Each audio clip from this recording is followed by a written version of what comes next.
যিশায় অধ্যায় ১। জিহুদা ও জেরুসালেমের বিষয়ে আমোসের ছেলে যিশাইয়ের দর্শন, যেটা তিনি জিহুদার রাজা উশিয়, যোথম, আহস ও হিজকির দিনে দেখেছিলেন। হে আকাশ, শোনো, আর হে পৃথিবী, মনোযোগ দাও, কারণ জিহোবা বলেছেন, যে ছেলেদের আমি লালন পালন করে বড় করে তুলেছি, তারাই আমার বিরুদ্ধে বিদ্রোহ করেছে। ষাঁড় নিজের মালিককে এবং গাধা নিজের মালিকের জাপপাত্রকে ভালোভাবে চেনে, কিন্তু ইসরায়েল আমাকে চেনে না। আমার নিজের লোকেরা বোঝার ক্ষমতা দেখিয়ে কাজ করে না। হে পাপী জাতি, ধিক তোমাকে! হে মন্দ কাজের তলায় চাপা পড়ে থাকা লোকেরা, হে মন্দ লোকেরা এবং কলুষিত সন্তানেরা, ধিক তোমাদের! তোমরা জিহোবাকে পরিত্যাগ করেছ, ইসরায়েলের পবিত্র ঈশ্বরের অপমান করেছ, তাঁর দিক থেকে মুখ ঘুরিয়ে নিয়েছ। তোমরা বিদ্রোহ করেই চলেছ। তাই এখন আমি তোমাদের আর কোথায় আঘাত করব? তোমাদের পুরো মাথা ক্ষতস্থানে পূর্ণ, আর তোমাদের পুরো হৃদয়ে রোগে আক্রান্ত। তোমাদের মাথা থেকে পা পর্যন্ত এমন কোনো জায়গা নেই যেখানে কোনো ক্ষত নেই। জায়গায় জায়গায় ক্ষত রয়েছে, আঘাত লেগেছে এবং ঘাগুলো খোলা অবস্থায় রয়েছে। সেগুলোর চিকিৎসা করা হয়নি, বা সেগুলোকে বেঁধে দেওয়া হয়নি, কিংবা তেল লাগিয়ে নরম করা হয়নি। তোমাদের দেশ জনবসতিহীন হয়ে গিয়েছে, তোমাদের নগরগুলো আগুনে পুড়ে গিয়েছে। বিদেশিরা তোমাদের সামনেই তোমাদের দেশের ফসল খেয়ে নিচ্ছে। দেশটা ধ্বংসস্তূপে পরিণত হয়েছে, এমন যেন বিদেশিরা সেটাকে ধ্বংস করে দিয়েছে। সিয়নের মেয়েকে এমনভাবে পরিত্যাগ করা হয়েছে যেন সে আঙুর ক্ষেতের মধ্যে থাকা অস্থায়ী ছাউনি, শশা ক্ষেতের মধ্যে থাকা কুঁড়ে ঘর এবং অবরোধ করা নগর। স্বর্গীয় বাহিনীর শাসক জিহোবা যদি আমাদের মধ্য থেকে অল্প কয়েকজনকে বাঁচিয়ে না রাখতেন, তাহলে আমাদের অবস্থা সদম ও গমোরার মতো হয়ে যেত। হে সদমের স্বৈরাচারী শাসকেরা, তোমরা জিহোবার কথা শোনো। হে গমোরার লোকেরা, আমাদের ঈশ্বরের আইনের প্রতি মনোযোগ দাও। জিহোবা বলেন, তোমরা যে অনেক অনেক বলি উৎসর্গ করে থাকো, সেগুলোতে আমার কি লাভ? তোমরা যে পুংমেষ হোমবলি হিসেবে উৎসর্গ করো এবং মোটাসোটা পশুর চর্বি উৎসর্গ করো, সেগুলো আমার আর ভালো লাগে না। যুব ষাঁড়, মেষ শাবক ও ছাগলের রক্তে আমি খুশি হই না। তোমরা যে আমার সামনে উপস্থিত হও, আমার প্রাঙ্গণ মারাও, কে তোমাদের তা করতে বলেছে? তোমাদের মূল্যহীন শস্য নৈবেদ্য আনা বন্ধ করে দাও। তোমাদের ধূপ আমার জঘন্য বলে মনে হয়। তোমরা নতুন চাঁদের দিন এবং বিশ্রামবার পালন করে থাকো, আর সম্মেলনের আয়োজন করে থাকো, কিন্তু তোমরা যে পবিত্র সম্মেলন করার পাশাপাশি জাদুবিদ্যা চর্চা করে থাকো, তা আমি সহ্য করতে পারি না। আমি তোমাদের নতুন চাঁদের দিন এবং তোমাদের উৎসবগুলো ঘৃণা করি। সেগুলো আমার কাছে বোঝার মতো হয়ে গিয়েছে। সেগুলো বইতে বইতে আমি ক্লান্ত হয়ে পড়েছি। তোমরা যখন আমার দিকে তোমাদের হাত বাড়াও, তখন আমি তোমাদের দিক থেকে আমার চোখ ঘুরিয়ে নিই। যদিও তোমরা অনেক প্রার্থনা করো, তারপরও আমি শুনি না, কারণ তোমাদের হাত রক্তে পূর্ণ। নিজেদের ধোও এবং সূচি করো। আমার সামনে থেকে তোমাদের মন্দ কাজগুলো দূর করে দাও। খারাপ কাজ করা বন্ধ করো। ভালো কাজ করতে শেখো, ন্যায় বিচার করো। যে অত্যাচার করে তাকে সংশোধন করো। অনাথদের অধিকারের জন্য পদক্ষেপ নাও, আর বিধবাদের পক্ষ সমর্থন করো।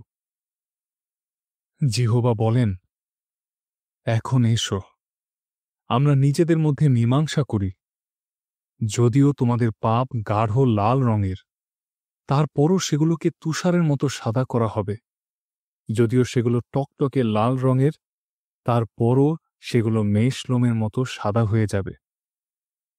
তোমরা যদি ইচ্ছুক হও এবং আমার কথা শোনো, তাহলে তোমরা দেশের ভালো ভালো জিনিস খাবে। কিন্তু তোমরা যদি আমার কথা শুনতে রাজি না হও এবং বিদ্রোহ করো, তাহলে তলোয়ার তোমাদের খেয়ে ফেলবে, কারণ জিহোবার মুখ এই কথা বলেছে। দেখো কিভাবে এই বিশ্বস্ত নগরী বেশ্যায় পরিণত হয়েছে। সে ন্যায় বিচারে পরিপূর্ণ ছিল, আর যা সঠিক তা তার মধ্যে বাস করত। কিন্তু এখন সেখানে খুনিরা বাস করে। তোমাদের রূপক খাদে পরিণত হয়েছে, আর তোমাদের মদে জল মিশে গিয়েছে। তোমাদের অধ্যক্ষেরা একগুঁয়ে, আর তারা চোরদের সঙ্গী।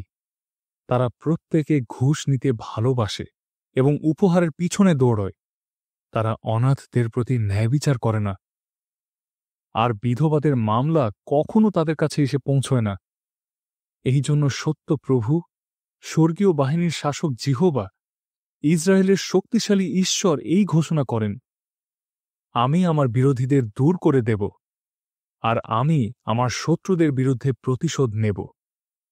আমি তোমার বিরুদ্ধে আমার হাত তুলব, আর ঠিক যেভাবে রূপো গলিয়ে খাড় দিয়ে সেটার খাদ দূর করা হয়, সেভাবেই আমি তোমার সমস্ত অশুদ্ধতা দূর করব। আমি আগের মতোই তোমার উপর বিচারক ও পরামর্শদাতাদের নিযুক্ত করব।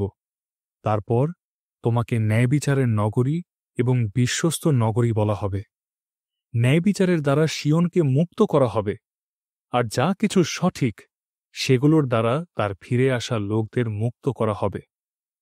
কিন্তু বিদ্রোহীদের ও পাপীদের একসঙ্গে ধ্বংস করে দেওয়া হবে, আর যারা জিহোবাকে ছেড়ে দেয় তারা শেষ হয়ে যাবে। তোমরা তোমাদের পছন্দের উঁচু উঁচু গাছগুলোর কারণে লজ্জিত হবে, আর তোমাদের বাছাই করা বাগানগুলোর কারণে অপমানিত হবে। তোমরা এমন বড় গাছের মতো হয়ে যাবে যেটার পাতাগুলো শুকিয়ে যাচ্ছে, আর এমন বাগানের মতো হয়ে যাবে যেটার মধ্যে জল নেই। শক্তিশালী ব্যক্তি শুকনো ঘাসের মতো হয়ে যাবে, আর তার কাজ আগুনের ফুলকির মতো হয়ে যাবে। দুটোই একসঙ্গে আগুনে পুড়ে যাবে, আর সেই আগুন নেভানোর জন্য কেউ থাকবে না। অধ্যায় ২। আমোসের ছেলে যিশাইও জিহুদা ও জেরুসালেমের বিষয়ে এই দর্শন দেখলেন। শেষকালে জিহোবার গৃহের পর্বত অন্য সমস্ত পর্বতের উপরে দৃঢ়ভাবে স্থাপিত হবে, এবং সেটাকে সমস্ত পাহাড়ের চেয়ে উপরে তোলা হবে, আর সমস্ত জাতি স্রোতের মতো সেটার দিকে আসবে। আর অনেক জাতির লোক আসবে ও বলবে, এসো, আমরা জিহোবার পর্বতে উঠি, যাকবের ঈশ্বরের গৃহে যাই। তিনি আমাদের তাঁর পথ সম্বন্ধে শেখাবেন, আর আমরা তাঁর পথে চলব। কারণ সিয়ন থেকে আইন এবং জেরুসালেম থেকে জিহোবার বাক্য শেখানো হবে। তিনি বিভিন্ন জাতির মধ্যে বিচার করবেন এবং বিভিন্ন দেশের লোকদের মামলার মীমাংসা করবেন। তারা তাদের তলোয়ার পিটিয়ে লাঙলের ফাল তৈরি করবে, আর তাদের বর্ষা পিটিয়ে কাস্তে তৈরি করবে। এক জাতি অন্য জাতির বিরুদ্ধে আর তলোয়ার তুলবে না, তারা আর যুদ্ধ শিখবে না। হে যাকবের পরিবার, এসো, আমরা জিহোবার আলোতে চলি। হে ঈশ্বর, তুমি তোমার লোকদের, যাকবের পরিবারকে পরিত্যাগ করেছ, কারণ তারা পূর্ব দিকের দেশগুলোর অনেক কিছু আপন করে নিয়েছে। তারা পলেষ্টীয়দের মতো জাদুবিদ্যা চর্চা করে, আর তাদের দেশ বিদেশীদের সন্তানে ভরে গিয়েছে। তাদের দেশ সোনার উপরে পূর্ণ, আর তাদের ধন সম্পদের কোনো সীমা নেই। তাদের দেশ ঘোড়ায় পূর্ণ, আর তাদের অসংখ্য রথ রয়েছে। তাদের দেশ অপদার্থ দেবতায় পূর্ণ। তারা নিজেদের হাতের কাজগুলোর সামনেই মাথা নত করে, সেগুলোর সামনেই যেগুলো তারা নিজেদের আঙুল দিয়ে তৈরি করেছে। এভাবে মানুষ নিজেকে নত করে, নিজের অপমান করে, আর তুমি তাদের ক্ষমা করতে পারো না। জিহোবার মহিমাপূর্ণ প্রতাপ এবং তাঁর ভয়ঙ্কর শক্তির কারণে শৈলের মধ্যে ঢোকো এবং ধুলোর মধ্যে নিজেদের লুকিয়ে ফেলো। মানুষের উদ্ধত চোখকে নত করা হবে, আর অহংকারী মানুষ নিচে নেমে যাবে। সেই দিন কেবল জিহোবাই উচ্চীকৃত হবেন, কারণ সেই দিন স্বর্গীয় বাহিনীর শাসক জিহোবার দিন। সেই দিনটা এমন প্রত্যেকের উপর নেমে আসছে যারা গর্বিত ও অহংকারী। হ্যাঁ, সবার উপর নেমে আসছে, তা তারা গণ্যমান্য কিংবা সাধারণ, যেমনই হোক না কেন। লেবাননের সমস্ত উঁচু উঁচু দেবদারু গাছের উপর এবং বাসনের সমস্ত ওক গাছের উপর, সমস্ত উঁচু উঁচু পর্বতের উপর এবং সমস্ত উঁচু উঁচু পাহাড়ের উপর, প্রতিটা উঁচু দুর্গের উপর এবং প্রতিটা মজবুত প্রাচীরের উপর, তর্শিসের সমস্ত জাহাজের উপর এবং সমস্ত সুন্দর সুন্দর নৌকার উপর সেই দিন এসে পড়বে। গর্বিত মানুষকে নত করা হবে, আর অহংকারী মানুষ নিচে নেমে যাবে। সেই দিন কেবল জিহোবাই উচ্চীকৃত হবেন। অপদার্থ দেবতারা পুরোপুরিভাবে নিশ্চিহ্ন হয়ে যাবে। জিহোবা যখন উঠে পৃথিবীকে কাঁপিয়ে তুলবেন এবং লোকদের আতঙ্কিত করে তুলবেন, তখন তাঁর মহিমাপূর্ণ প্রতাপ এবং তার ভয়ঙ্কর শক্তির কারণে লোকেরা শৈলের গুহায় এবং মাটির গর্তে ঢুকে পড়বে। মানুষ সোনার উপর যে অপদার্থ দেবতাদের সামনে মাথা নত করার উদ্দেশ্যে সেগুলো নিজেদের জন্য তৈরি করেছিল, সেই দিন তারা সেগুলোকে ছুঁচো ও বাদুড়ের কাছে ফেলে দেবে, যাতে জিহোবা যখন উঠে পৃথিবীকে কাঁপিয়ে তুলবেন এবং লোকদের আতঙ্কিত করে তুলবেন, তখন তার মহিমাপূর্ণ প্রতাপ এবং তার ভয়ঙ্কর শক্তির কারণে তারা যেন বড় বড় পাথরের গর্তে এবং শৈলের ফাটলে ঢুকতে পারে। তাই নিজেদের ভালোর জন্য তোমরা সামান্য মানুষের উপর আস্থা রাখা বন্ধ করো, যারা কিনা নাকের শ্বাস মাত্র। মানুষ কি যে তাকে গণ্য করা হবে। অধ্যায় ৩। কারণ দেখো, সত্যপ্রভু স্বর্গীয় বাহিনীর শাসক জিহোবা জেরুসালেম ও জিহুদার কাছ থেকে তাদের সমস্ত ধরনের সমর্থন ও সাহায্য কেড়ে নেবেন। তিনি তাদের রুটি ও জল, শক্তিশালী পুরুষ এবং যোদ্ধাদের, বিচারক ও ভাববাদীদের, জ্যোতিষী ও প্রাচীনদের, ৫০ জনের অধ্যক্ষদের, সম্মাননীয় ব্যক্তিদের, পরামর্শদাতাদের এবং দক্ষ জাদুকর ও সাপুড়েদের কেড়ে নেবেন। আমি অল্প বয়সী ছেলেদের তাদের অধ্যক্ষ করে তুলব, আর যাদের মন অস্থির তারা তাদের উপর শাসন করবে। লোকেরা একে অন্যের উপর অত্যাচার করবে, প্রত্যেকে অন্য ব্যক্তির উপর অত্যাচার করবে। অল্প বয়সী ছেলেরা বয়স্ক লোকদের আক্রমণ করবে, আর সাধারণ লোকেরা সম্মাননীয় ব্যক্তিদের অপমান করবে। প্রত্যেকে নিজের বাবার বাড়িতে নিজের ভাইকে ধরে বলবে, তোমার কাছে পোশাক রয়েছে, তুমি আমাদের শাসক হও, এই ধ্বংসস্তূপের উপর শাসন করো। কিন্তু সে প্রত্যাখ্যান করে বলবে, আমি তোমার ক্ষত বেঁধে দেওয়ার লোক হব না। আমার বাড়িতে খাবার কিংবা পোশাক কিছুই নেই, আমাকে লোকদের উপর শাসক করো না।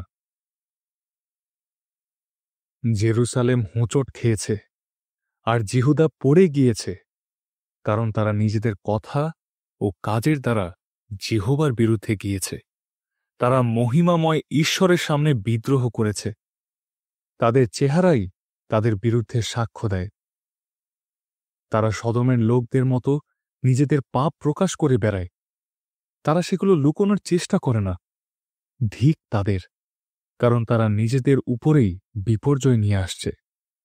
যারা সঠিক কাজ করে তাদের বলো যে তাদের মঙ্গল হবে, তারা নিজেদের কাজের পুরস্কার পাবে। ধিক মন্দ ব্যক্তিকে, তার উপর বিপর্যয় নেমে আসবে, কারণ সে নিজের হাত দিয়ে যা করেছে তার প্রতিও তাই করা হবে। যারা আমার লোকদের দিয়ে কাজ করায় তারা নিষ্ঠুর, আর মহিলারা আমার লোকদের উপর শাসন করে। হে আমার লোকেরা, তোমাদের নেতারা তোমাদের বিপথে যেতে পরিচালিত করছে। তারা তোমাদের জন্য সঠিক পথ বেছে নেওয়া কঠিন করে তুলেছে। জিহোবা বিভিন্ন জাতির লোকদের বিরুদ্ধে অভিযোগ করার এবং নিজের রায় শোনানোর জন্য উঠে দাঁড়িয়েছেন। জিহোবা তাঁর লোকদের প্রাচীন ও অধ্যক্ষদের বিচার করবেন। তিনি তাদের বলবেন, তোমরা আঙুর ক্ষেত পুড়িয়ে দিয়েছ, আর গরিব লোকদের কাছ থেকে জিনিস চুরি করে তোমাদের বাড়িতে রেখেছ। নিখিল বিশ্বের প্রভু স্বর্গীয় বাহিনীর শাসক জিহোবা আরও বলেন, তোমাদের এত স্পর্ধা যে তোমরা আমার লোকদের পিষে দিয়েছ। গরিব লোকদের মুখ ধুলোতে ঘষে দিয়েছ। জিহোবা বলেন, সিয়নের মেয়েরা খুবই অহংকারী। তারা মাথা উঁচু করে হাঁটে, চোখ দিয়ে প্রেমের ভান করে,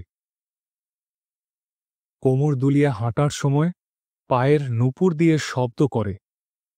তাই জিহোবা সিয়নের মেয়েদের মাথা ফোঁড়ায় ভরিয়ে দেবেন, জিহোবা তাদের টাকলা করে দেবেন। সেই দিন জিহোবা তাদের সাজসজ্জার এই জিনিসগুলো কেড়ে নেবেন, নূপুর, মাথার গয়না, চন্দ্রহার, দুল, চুড়ি, ঘোমটা, ওড়না, পায়ের মল, বুকের বন্ধনী, সুগন্ধির কৌটো, তাবিজ, আংটি, নথ, দামি পোশাক, কোটি, শাল, টাকার থলি, হাতে ধরার আয়না, মিহি সুতোর পোশাক, পাগড়ি ও ঘোমটা। বালসাম তেলের সুগন্ধের পরিবর্তে দুর্গন্ধ থাকবে, কোমর বন্ধনীর পরিবর্তে দড়ি থাকবে, সুন্দরভাবে বাঁধা চুলের পরিবর্তে টাক মাথা থাকবে, দামি পোশাকের পরিবর্তে চটের পোশাক থাকবে, আর সৌন্দর্যের পরিবর্তে দাসত্বের চিহ্ন থাকবে। তোমার পুরুষেরা তলোয়ারের আঘাতে এবং তোমার বীর যোদ্ধারা যুদ্ধে মারা পড়বে। তার দরজাগুলো শোক করবে এবং কাঁদবে। সে সব কিছু হারিয়ে মাটিতে বসে থাকবে। অধ্যায় 4। আর সেই দিন 7 জন মহিলা একজন পুরুষকে ধরে বলবে, আমরা নিজেরাই নিজেদের খাবারের ব্যবস্থা করে নেব, আর নিজেরাই নিজেদের পোশাকের ব্যবস্থা করে নেব। শুধু আমাদের গ্রহণ করে নাও, আর তোমার নামে আমাদের পরিচিত হতে দাও, যাতে আমাদের অপমান দূর হয়ে যায়। সেই দিন জিহোবা যা অঙ্কুরিত করবেন তা অপূর্ব ও মহিমাময় হবে, আর দেশের ফসল ইসরায়েলের রক্ষা পাওয়া লোকদের গর্ব ও সৌন্দর্য হবে। সিয়নের অবশিষ্ট লোকদের এবং জেরুসালেমের বাকি লোকদের, হ্যাঁ, জেরুসালেমের যে সমস্ত বাসিন্দার নাম বেঁচে থাকার জন্য লিখে রাখা হয়েছিল, তাদের সবাইকে পবিত্র বলা হবে। জিহোবা জেরুসালেমের বিরুদ্ধে তাঁর ক্রোধের আগুন জ্বলে উঠতে দেবেন এবং সেটার বিচার করবেন। এভাবে তিনি সিয়নের মেয়েদের ময়লা ধুয়ে ফেলবেন এবং জেরুসালেম থেকে রক্ত ধুয়ে ফেলবেন।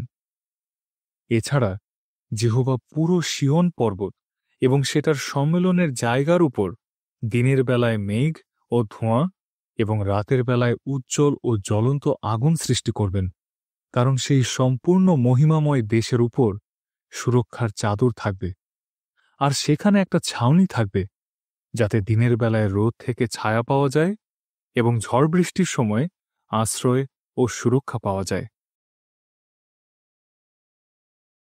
অধ্যায় 5। আমি যাকে ভালোবাসি তার জন্য একটা গান গাইব। এই গান তাঁর এবং তাঁর আঙুর ক্ষেতের বিষয়ে। আমি যাকে ভালোবাসি, উর্বর পাহাড়ের ঢালে তাঁর এক আঙুর ক্ষেত ছিল। তিনি মাটি কোপালেন আর সেটা থেকে পাথর বের করে দিলেন। তিনি খুব ভালো মানের লাল আঙুরের গাছ লাগালেন, ক্ষেতের মাঝখানে একটা দুর্গ নির্মাণ করলেন, আর আঙুর পেশাই করার একটা গর্ত খুঁড়লেন। তারপর তিনি আঙুর পাওয়ার আশা করতে থাকলেন, কিন্তু সেই গাছগুলোতে শুধু বুনো আঙুর ধরল। তাই তিনি বললেন, হে জেরুসালেমের বাসিন্দারা, হে জিহুদার লোকেরা, দয়া করে তোমরা আমার এবং আমার আঙুর ক্ষেতের মধ্যে বিচার করো। আমি আমার আঙুর ক্ষেতের জন্য আর কি করতে পারতাম, যা আমি ইতিমধ্যেই করিনি? তাহলে আমি যখন আঙুর পাওয়ার আশা করলাম, তখন কেন সেখানে শুধু বুনো আঙুর ধরল? এখন আমি তোমাদের বলছি, আমি আমার আঙুর ক্ষেতের প্রতি কি করব? আমি সেটার বেড়া সরিয়ে দেব, আর সেটাকে পুড়িয়ে দেওয়া হবে। আমি সেটার পাথরের প্রাচীর ভেঙে দেব, আর সেটাকে মারানো হবে। আমি সেটাকে পরিত্যক্ত জমিতে পরিণত করব। সেখানে আর কখনো আঙুর গাছ ছাঁটা হবে না, কিংবা মাটি কোপানো হবে না। পুরো ক্ষেত কাঁটা ঝোপ ও আগাছায় ভরে যাবে। আমি মেঘকে আদেশ দেব যেন সেটার উপর একটুও বৃষ্টি না হয়। আমি স্বর্গীয় বাহিনীর শাসক জিহোবা, আর ইসরায়েল হল আমার আঙুর ক্ষেত। জিহুদার লোকেরা হল আমার আঙুর গাছ, যাদের আমি খুব ভালোবাসতাম। আমি ন্যায়বিচারের আশা করতে থাকলাম, কিন্তু দেখো, সেখানে শুধু অবিচার ছিল। আমি আশা করতে থাকলাম লোকেরা সঠিক কাজ করবে, কিন্তু দেখো, সেখানে শুধু আর্তনাদ শোনা যাচ্ছিল। ধিক সেই ব্যক্তিদের যারা একটা বাড়ির সঙ্গে আরেকটা বাড়ির জুড়তে থাকে এবং একটা ক্ষেতের সঙ্গে আরেকটা ক্ষেত জুড়তে থাকে, যতক্ষণ না আর কোনো জায়গা অবশিষ্ট না থাকে আর তারা একাই দেশে বাস করে। স্বর্গীয় বাহিনীর শাসক জিহোবার এই শপথ আমার কানে এসেছে যে অনেক বাড়ি বিশাল ও সুন্দর হওয়া সত্ত্বেও সেগুলো জনশূন্য হয়ে পড়বে এবং লোকেরা সেগুলো দেখে আতঙ্কিত হয়ে পড়বে। 10 একর আঙুর ক্ষেত থেকে শুধু এক বাদ আঙুর পাওয়া যাবে, এক হোমর বীজ থেকে শুধু এক ঐফা শস্য পাওয়া যাবে। ধিক সেই ব্যক্তিদের যারা মদ খাওয়ার জন্য সকাল সকাল ঘুম থেকে ওঠে আর সন্ধ্যাবেলায় অনেকক্ষণ পর্যন্ত তা খেতে থাকে, যতক্ষণ না দ্রাক্ষারস তাদের অসংযত করে তোলে।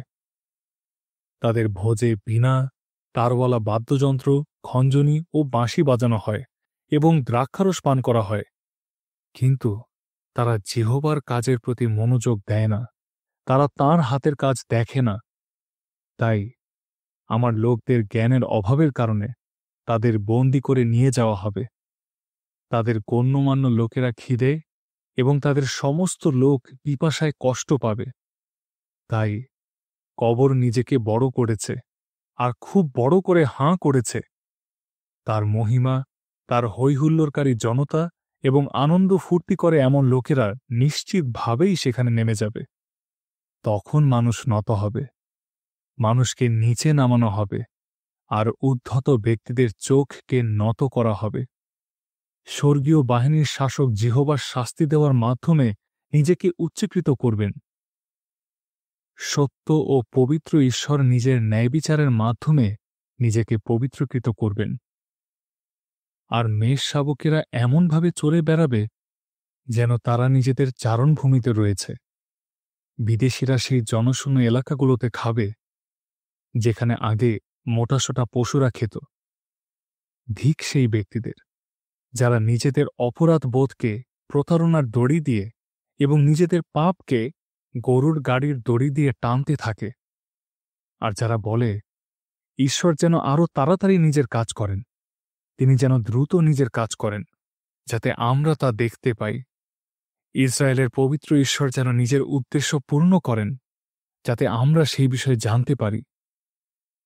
ধিক সেই ব্যক্তিদের যারা ভালোকে মন্দ এবং মন্দকে ভালো বলে, যারা অন্ধকারকে আলো এবং আলোকে অন্ধকার বলে, যারা তেতোকে মিষ্টি এবং মিষ্টিকে তেতো বলে।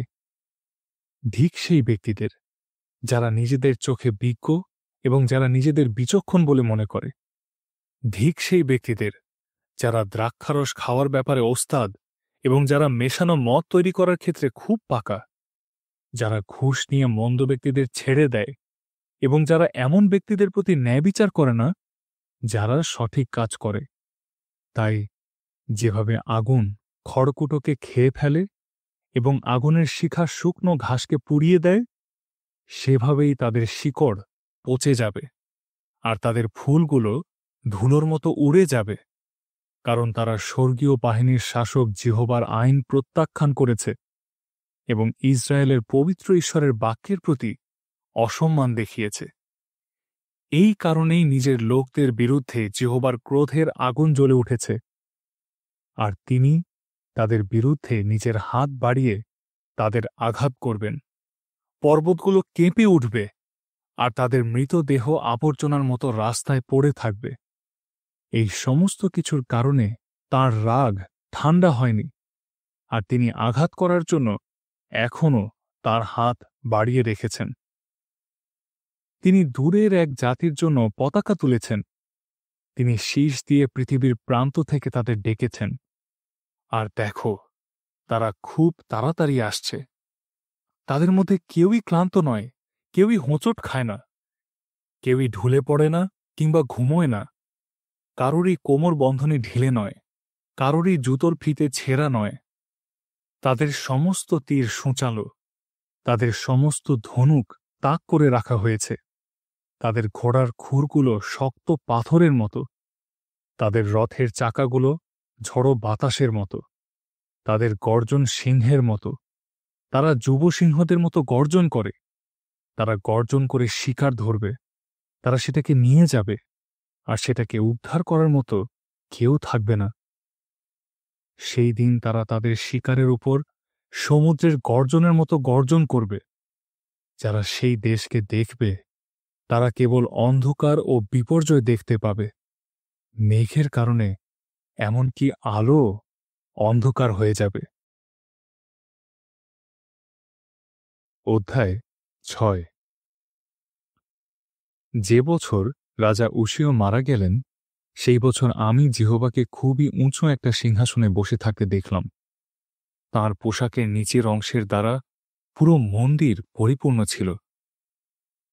তাঁর চারিদিকে সরাফেরা দাঁড়িয়েছিলেন। তাদের প্রত্যেকের 6টা করে ডানা ছিল।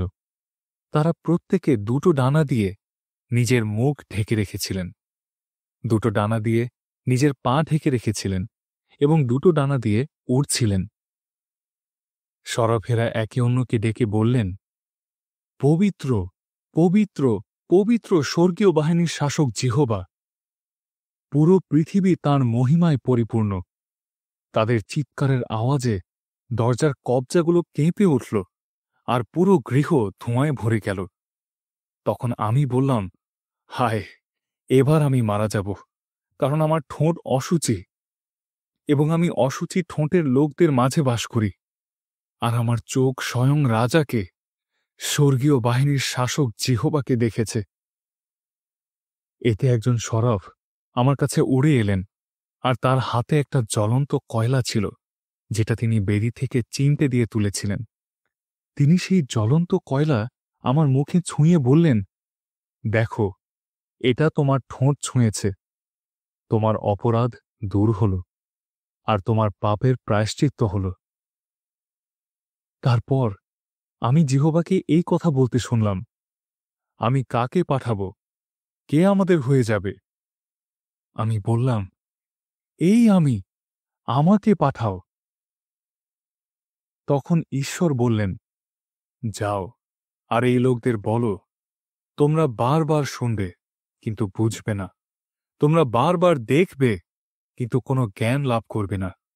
এই লোকদের হৃদয়ে অসাড় করে দাও, তাদের কান বন্ধ করে দাও, তাদের চোখ বন্ধ করে দাও, যাতে তারা তাদের চোখ দিয়ে দেখতে না পারে এবং কান দিয়ে শুনতে না পারে, যাতে তাদের হৃদয়ে বুঝতে না পারে, আর তারা ফিরে আসতে এবং সুস্থ হতে না পারে।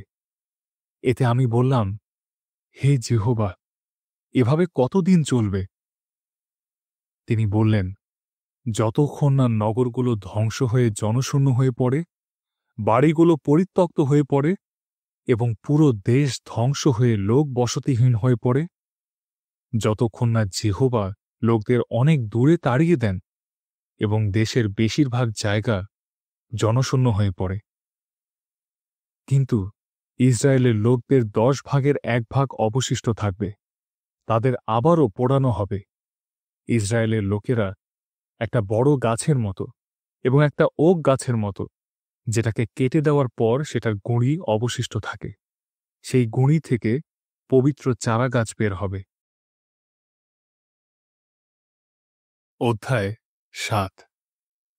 জিহুদার রাজা উশিয়ের ছেলে যোথমের ছেলে আহসের সময় সিরিয়ার রাজা রদসিন এবং ইসরায়েলের রাজা পেকহ, যিনি রমলিয়ের ছেলে ছিলেন, জেরুসালেমের বিরুদ্ধে যুদ্ধ করার জন্য এলেন, কিন্তু তিনি সেটা দখল করতে পারলেন না। আর দাউদের পরিবারকে এই খবর দেওয়া হল, সিরিয়া ইফ্রাইমের সঙ্গে যোগ দিয়েছে। এই কথা শুনে আহসের হৃদয়ে এবং লোকদের হৃদয় কাঁপতে লাগল, ঠিক যেভাবে বনে ঝড়ো বাতাসের কারণে গাছ কাঁপতে থাকে। তখন জিহোবা জিশাইয়কে বললেন, দয়া করে তোমার ছেলে ষাঁড় জাসুবকে নিয়ে আহসের কাছে যাও। তুমি তাকে উপরের পুকুরের নালার মুখের কাছে পাবে, যেটা ধোপার মাঠের দিকে যাওয়ার রাজপথের পাশে অবস্থিত। তাকে বলো, শান্ত থেকো। সিরিয়ার রাজা রদসিন এবং রমলিয়ের ছেলের প্রচণ্ড রাগের কারণে ভয় পেয়ে যেও না এবং মনোবল হারিয়ে ফেলো না, কারণ তারা দুজন এমন জ্বলন্ত কাঠের মতো যেগুলো নিভে যেতে চলেছে। সিরিয়া, ইফ্রাইম এবং রমলিয়ের ছেলে একসঙ্গে তোমার বিরুদ্ধে ষড়যন্ত্র করেছে আর বলেছে, চলো আমরা জিহুদাকে আক্রমণ করি, সেটাকে ধ্বংস করে দিই এবং সেটাকে দখল করে নিই, আর চলো আমরা টাবেলের ছেলেকে সেটার রাজা হিসেবে নিযুক্ত করি। নিখিল বিশ্বের প্রভু জিহোবা এই কথা বলেন, এমনটা হবে না। তাদের ষড়যন্ত্র সফল হবে না, কারণ সিরিয়ার মাথা দামেস্ক আর দামেস্কের মাথা রৎসিন। মাত্র ৬৫ বছরের মধ্যে ইফ্রাইম পুরোপুরি ধ্বংস হয়ে যাবে এবং সেই জাতি আর থাকবে না। ইফ্রাইমের মাথা সমরিয়া আর সমরিয়ার মাথা রমলিয়ের ছেলে। যতক্ষণ না তোমাদের বিশ্বাস দৃঢ় হয়, ততক্ষণ তোমরা দৃঢ়ভাবে প্রতিষ্ঠিত হতে পারবে না। জিহোবা আহসকে এও বললেন, তোমার ঈশ্বর জিহোবার কাছ থেকে একটা চিহ্ন চাও, সেটা কবরের মতো গভীর কিংবা আকাশের মতো উঁচু হলেও আমি তোমাকে তা দেব। কিন্তু আহস বললেন, আমি কোনো চিহ্ন চাইব না, আমি জিহোবাকে পরীক্ষা করব না। তখন যিশাইও বললেন, হে দাউদের পরিবার, দয়া করে আমার কথা শোনো। মানুষের ধৈর্যের পরীক্ষা নেওয়া কি যথেষ্ট নয় যে তোমরা ঈশ্বরের ধৈর্যেরও পরীক্ষা নেবে? তাই জিহোবা নিজে তোমাকে একটা চিহ্ন দেবেন। দেখো, একজন যুবতী গর্ভবতী হবে, আর সে একটি ছেলের জন্ম দেবে। সে তার নাম রাখবে ইম্মানুয়েল। ছেলেটি মন্দকে প্রত্যাখ্যান করতে এবং ভালোকে বেছে নিতে শেখার আগেই মাখন ও মধু খাবে, কারণ ছেলেটি মন্দকে প্রত্যাখ্যান করতে এবং ভালোকে বেছে নিতে শেখার আগেই তুমি যে দুইজন রাজাকে খুব ভয় পাও তাদের দেশকে পুরোপুরিভাবে জনশূন্য করে দেওয়া হবে। জিহোবা তোমাকে, তোমার বাবার পরিবারকে এবং তোমার লোকদের এমন দিন দেখাবেন যেমনটা ইফ্রাইম জিহুদার কাছ থেকে আলাদা হওয়ার সময় থেকে তোমরা দেখোনি, কারণ তিনি অসুরের রাজাকে নিয়ে আসবেন। সেই দিন জিহোবা শীষ দিয়ে দূরে অবস্থিত মিশরের নীল নদের শাখা নদীগুলো থেকে মাছিদের এবং অসুর দেশ থেকে মৌমাছিদের ডেকে পাঠাবেন। তারা সবাই এসে খাড়া উপত্যকাগুলোতে, শৈলের ফাটলগুলোতে, তাঁটা ঝোপগুলোতে এবং পশুদের জল খাওয়ার জায়গাগুলোতে বসবে। সেই দিন জিহোবা নদীর এলাকার অসুরের রাজার মাধ্যমে, হ্যাঁ, সেই ভাড়া করা খুর দিয়ে মাথা, পায়ের লোম এবং দাড়ি কামিয়ে ফেলবেন। সেদিন একজন ব্যক্তি তার পশুপালের মধ্য থেকে একটা যুবতী গরু এবং ২টো মেষকে বাঁচিয়ে রাখবেন। যেহেতু কেবল দুধ থাকবে, তাই সে মাখন খাবে, কারণ দেশে অবশিষ্ট প্রত্যেক লোকের কাছে মাখন ও মধু ছাড়া আর কিছুই থাকবে না। সেই দিন আগে যে সমস্ত জায়গায় ১,০০০টা আঙুর গাছ ছিল, যেগুলোর দাম ১,০০০ শেকল রূপো, সেই জায়গাগুলোতে কেবল কাঁটা ঝোপ ও আগাছা থাকবে। পুরো এলাকা কাঁটা ঝোপ ও আগাছায় ভরে যাবে, তাই লোকেরা তীর ধনুক নিয়ে সেখানে যাবে। যে সমস্ত পর্বত কোদাল দিয়ে পরিষ্কার করা হতো, কাঁটা ঝোপ ও আগাছার ভয়ে তুমি সেখানে আর যাবে না। সেখানে ষাঁড় চড়ে বেড়াবে আর মেষ সেগুলোকে মারিয়ে বেড়াবে। অধ্যায় ৮। জিহোবা আমাকে বললেন, একটা বড় ফলক নাও, আর সেটার উপর একটা সাধারণ কলম দিয়ে লেখো, মহের শালল হাসবস। আর যাজক উরিয় এবং জিবেরিখিয়ের ছেলে সখরীয়, যারা বিশ্বস্ত সাক্ষী, তাদের বলো যেন তারা লিখে দেয় যে তারা সেই লেখার সাক্ষী। তারপর আমি আমার স্ত্রীর সঙ্গে শারীরিক সম্পর্ক করলাম, যিনি ভাববাদিনী ছিলেন। তিনি গর্ভবতী হয়ে একটি ছেলের জন্ম দিলেন। তখন জিহোবা আমাকে বললেন, তার নাম রাখো মহের শালল হাসবস, কারণ ছেলেটি মা ও বাবা বলতে শেখার আগেই দামেস্কের সম্পদ এবং সমরিয়ার লুট করা জিনিস অসুরের রাজার সামনে নিয়ে যাওয়া হবে।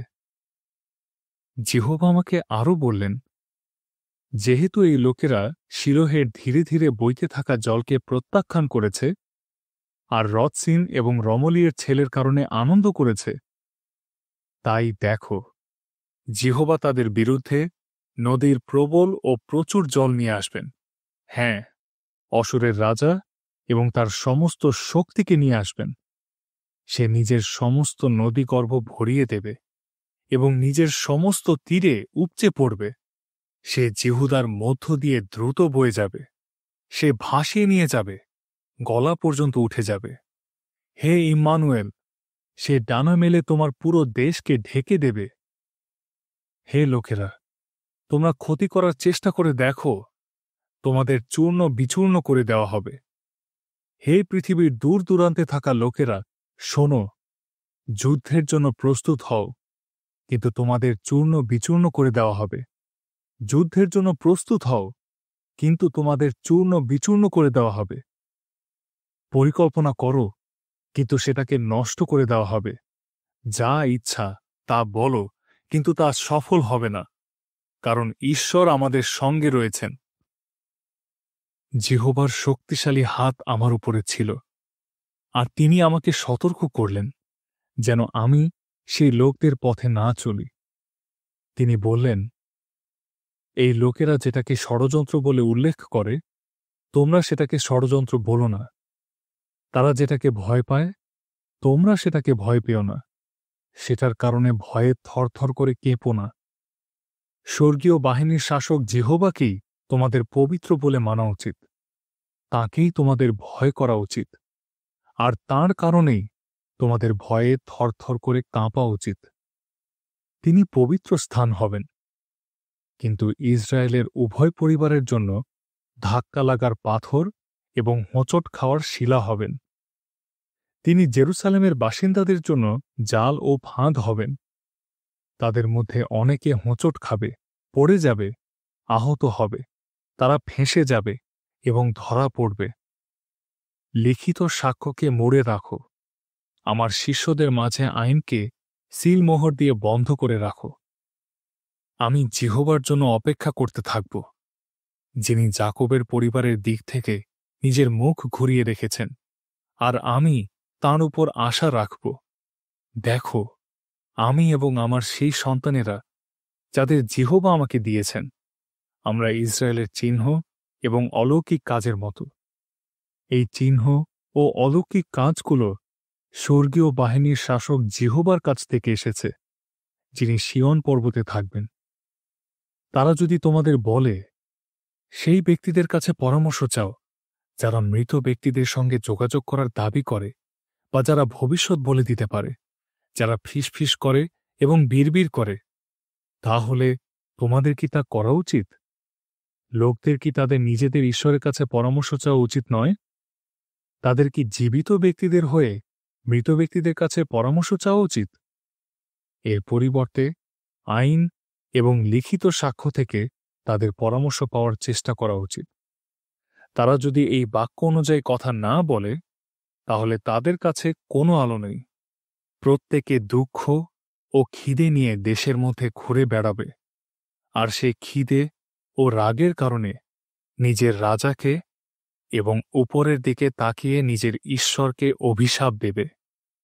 সে যখন পৃথিবীর দিকে তাকাবে, তখন সে শুধু দুঃখ, ঘুটঘুটে অন্ধকার, অস্পষ্টতা, কঠিন সময় এবং অন্ধকার দেখবে। সে একটু আলো দেখতে পাবে না। অধ্যায় 9। কিন্তু এই অন্ধকার সেই রকম হবে না যেমনটা সেই সময় হয়েছিল যখন দেশের উপর বিপদ নেমে এসেছিল, যখন অতীতে সবুলনের দেশ এবং নপ্তালির দেশকে তুচ্ছ করা হয়েছিল। কিন্তু পরবর্তী সময়ে ঈশ্বর সেটাকে, অর্থাৎ সমুদ্রের পাশের রাস্তাকে, জর্ডনের এলাকাকে এবং বিদেশীদের গালিলকে সম্মানিত করবেন। যে লোকেরা অন্ধকারে চলছিল, তারা মহা আলো দেখতে পেয়েছে। যারা ঘুটঘুটে অন্ধকারের মধ্যে বাস করছিল, তাদের উপর আলো পড়েছে। তুমি সেই জাতিকে বৃদ্ধি করেছ, তুমি সেই জাতির আনন্দ বৃদ্ধি করেছ।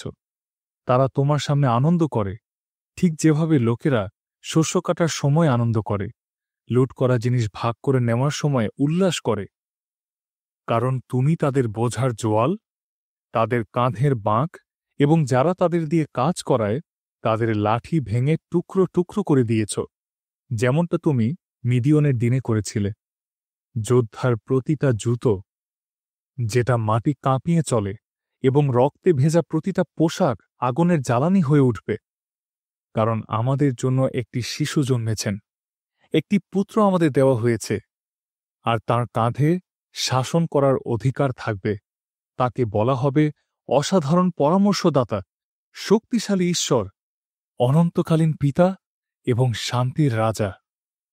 দাউদের সিংহাসনে এবং তাঁর রাজ্যে তাঁর শাসনের বৃদ্ধির এবং শান্তির কোনো সীমা থাকবে না, যাতে এখন থেকে চিরকাল ন্যায়বিচার এবং সঠিক কাজের দ্বারা তাঁর রাজ্যকে দৃঢ়ভাবে স্থাপন করা হয় এবং টিকিয়ে রাখা হয়। স্বর্গীয় বাহিনীর শাসক জিহোবা নিজের উদ্যোগের কারণে এমনটা অবশ্যই করবেন। জিহোবা যাকবের বিরুদ্ধে এক বার্তা পাঠিয়েছেন, আর সেটা ইসরায়েলের বিরুদ্ধে এসেছে। আর সমস্ত লোক, অর্থাৎ ইফ্রাইম এবং সমরিয়ার বাসিন্দারা তা জানতে পারবে, যারা তাদের অহংকার এবং হৃদয়ের এক গুঁয়েমির কারণে বলে, ইটগুলো পড়ে গিয়েছে, কিন্তু আমরা কাটা পাথর দিয়ে নির্মাণ করব। ডুমুর গাছগুলো কেটে ফেলা হয়েছে, কিন্তু আমরা সেগুলোর পরিবর্তে দেবদারু গাছ ব্যবহার করব। জিহোবা রথসিনের শত্রুদের তার বিরুদ্ধে দাঁড় করাবেন, আর ইসরায়েলের শত্রুদের আক্রমণ করার জন্য উত্তেজিত করবেন। পূর্ব দিক থেকে সিরিয়া এবং পশ্চিম দিক থেকে পলেস্টিয়ারা আসবে। তারা হাঁ করে ইসরায়েলকে গিলে ফেলবে। এই সমস্ত কিছুর কারণে ঈশ্বরের রাগ ঠান্ডা হয়নি, আর তিনি তাদের আঘাত করার জন্য এখনও নিজের হাত বাড়িয়ে রেখেছেন, কারণ লোকেরা তাঁর কাছে ফিরে আসেনি। যিনি তাদের আঘাত করেন তারা স্বর্গীয় বাহিনীর শাসক জিহোবার অনুসন্ধান করেনি। তাই জিহোবা এক দিনের মধ্যেই ইসরায়েলের মাথা ও লেজ, কচি ডাল এবং লম্বা লম্বা ঘাস কেটে দেবেন। মাথা হল প্রাচীন এবং উচ্চ সম্মাননীয় ব্যক্তি, আর লেজ হল সেই ভাববাদী যে মিথ্যা নির্দেশনা দেয়। এই জাতির নেতারা তাদের ভুল পথে নিয়ে যায়, আর যারা সেই নেতাদের পিছন পিছন যায় তারা বিভ্রান্ত। তাই জিহোবা তাদের যুবকদের কারণে আনন্দিত হবেন না। অনাথ ও বিধবাদের প্রতি একটুও করুণা দেখাবেন না, কারণ তারা সবাই ধর্মভ্রষ্ট হয়ে গিয়েছে এবং তারা মন্দ কাজ করে। তারা সবাই উল্টোপাল্টা কথা বলে। এই সমস্ত কিছুর কারণে ঈশ্বরের রাগ ঠান্ডা হয়নি, আর তিনি তাদের আঘাত করার জন্য এখনও নিজের হাত বাড়িয়ে রেখেছেন। কারণ মন্দতা আগুনের মতো দাউ দাউ করে জ্বলে। সেটা কাঁটা ঝোপ ও আগাছা খেয়ে ফেলে। সেটা জঙ্গলের ঘন ঝোপগুলোতে আগুন লাগিয়ে দেবে, আর সেগুলোর ধোঁয়া উপরের দিকে উঠে যাবে।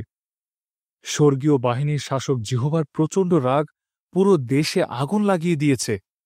লোকেরা সেই আগুনের জ্বালানি হয়ে উঠবে। কেউ এমনকি নিজের ভাইকেও রেহাই দেবে না। তারা তাদের ডান দিকে মাংসের টুকরো কেটে খাবে, তারপরও তাদের খিদে মিটবে না।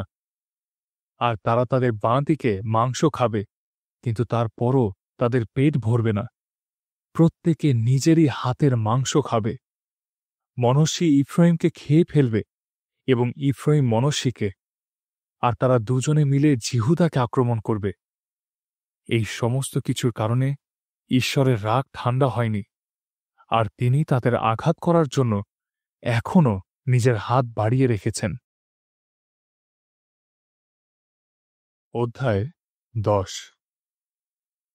ধিক সেই লোকদের যারা এমন আইন তৈরি করে যেগুলো লোকদের ক্ষতি করে, যারা সব সময় এমন নিয়ম তৈরি করে যেগুলোর কারণে লোকেরা অত্যাচারিত হয়, যাতে তারা গরিব লোকদের আইনি অধিকার থেকে এবং আমার লোকদের মধ্যে যারা দুঃখী তাদের ন্যায়বিচার থেকে বঞ্চিত করতে পারে। তারা বিধবাদের ও অনাথদের লুট করা জিনিস হিসেবে দেখে। বিচারের দিনে তোমরা কি করবে? যখন দূর থেকে বিনাশ আসবে, তুমি সাহায্যের জন্য কার কাছে পালাবে? তোমার ধন সম্পদ কোথায় রেখে যাবে? বন্দীদের মাঝে হাঁটু গেড়ে বসে থাকা কিংবা মৃতদেহের মাঝে পড়ে থাকা ছাড়া তোমার সামনে আর কোনো উপায় থাকবে না। এই সমস্ত কিছুর কারণে ঈশ্বরের রাগ ঠান্ডা হয়নি, আর তিনি তাদের আঘাত করার জন্য এখনও নিজের হাত বাড়িয়ে রেখেছেন। দেখো, সেই অসূরীয়, সে আমার রাগ প্রকাশ করার দণ্ড, আর তাদের হাতে যে লাঠি রয়েছে সেটা দিয়ে আমি জোরালোভাবে ধমক দেব। আমি তাকে এক ধর্মভ্রষ্ট দেশের বিরুদ্ধে পাঠাব, সেই জাতির বিরুদ্ধে যারা আমাকে রাগিয়ে তুলেছে। আমি তাকে আদেশ দেব যেন সে লুট করে অনেক জিনিস নেয় এবং রাস্তার কাদার মতো তাদের মারিয়ে দেয়। কিন্তু তার মনের ইচ্ছা এইরকম হবে না। সে তার হৃদয়ে এই ষড়যন্ত্র করবে না, কারণ তার মনের ইচ্ছা শুধু কয়েকটা জাতিকে ধ্বংস করা নয়, বরং অনেক জাতিকে বিনষ্ট করা। কারণ সে বলে, আমার অধীনে থাকা সমস্ত অধ্যক্ষ কি আগে রাজা ছিল না? কলন কি কর্কমিশের মতো নয়? হমাত কি অর্পদের মতো নয়? সমরিয়া কি দামেস্কের মতো নয়?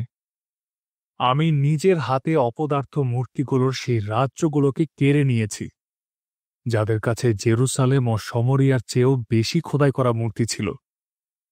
আমি সমরিয়া এবং তার অপদার্থ দেবতাগুলোর প্রতি যা করেছি, জেরুসালেম এবং তার মূর্তিগুলোর প্রতিও কি তাই করব না?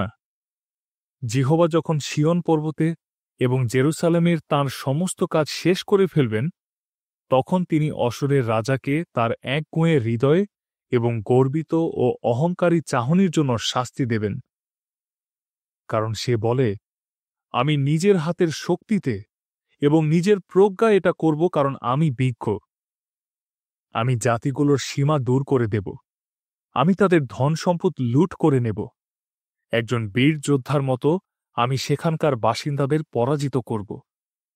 যেভাবে একজন ব্যক্তি পাখির বাসায় হাত ঢোকায়, সেভাবে আমি নিজের হাতে জাতিগুলোর সম্পদ কেড়ে নেব।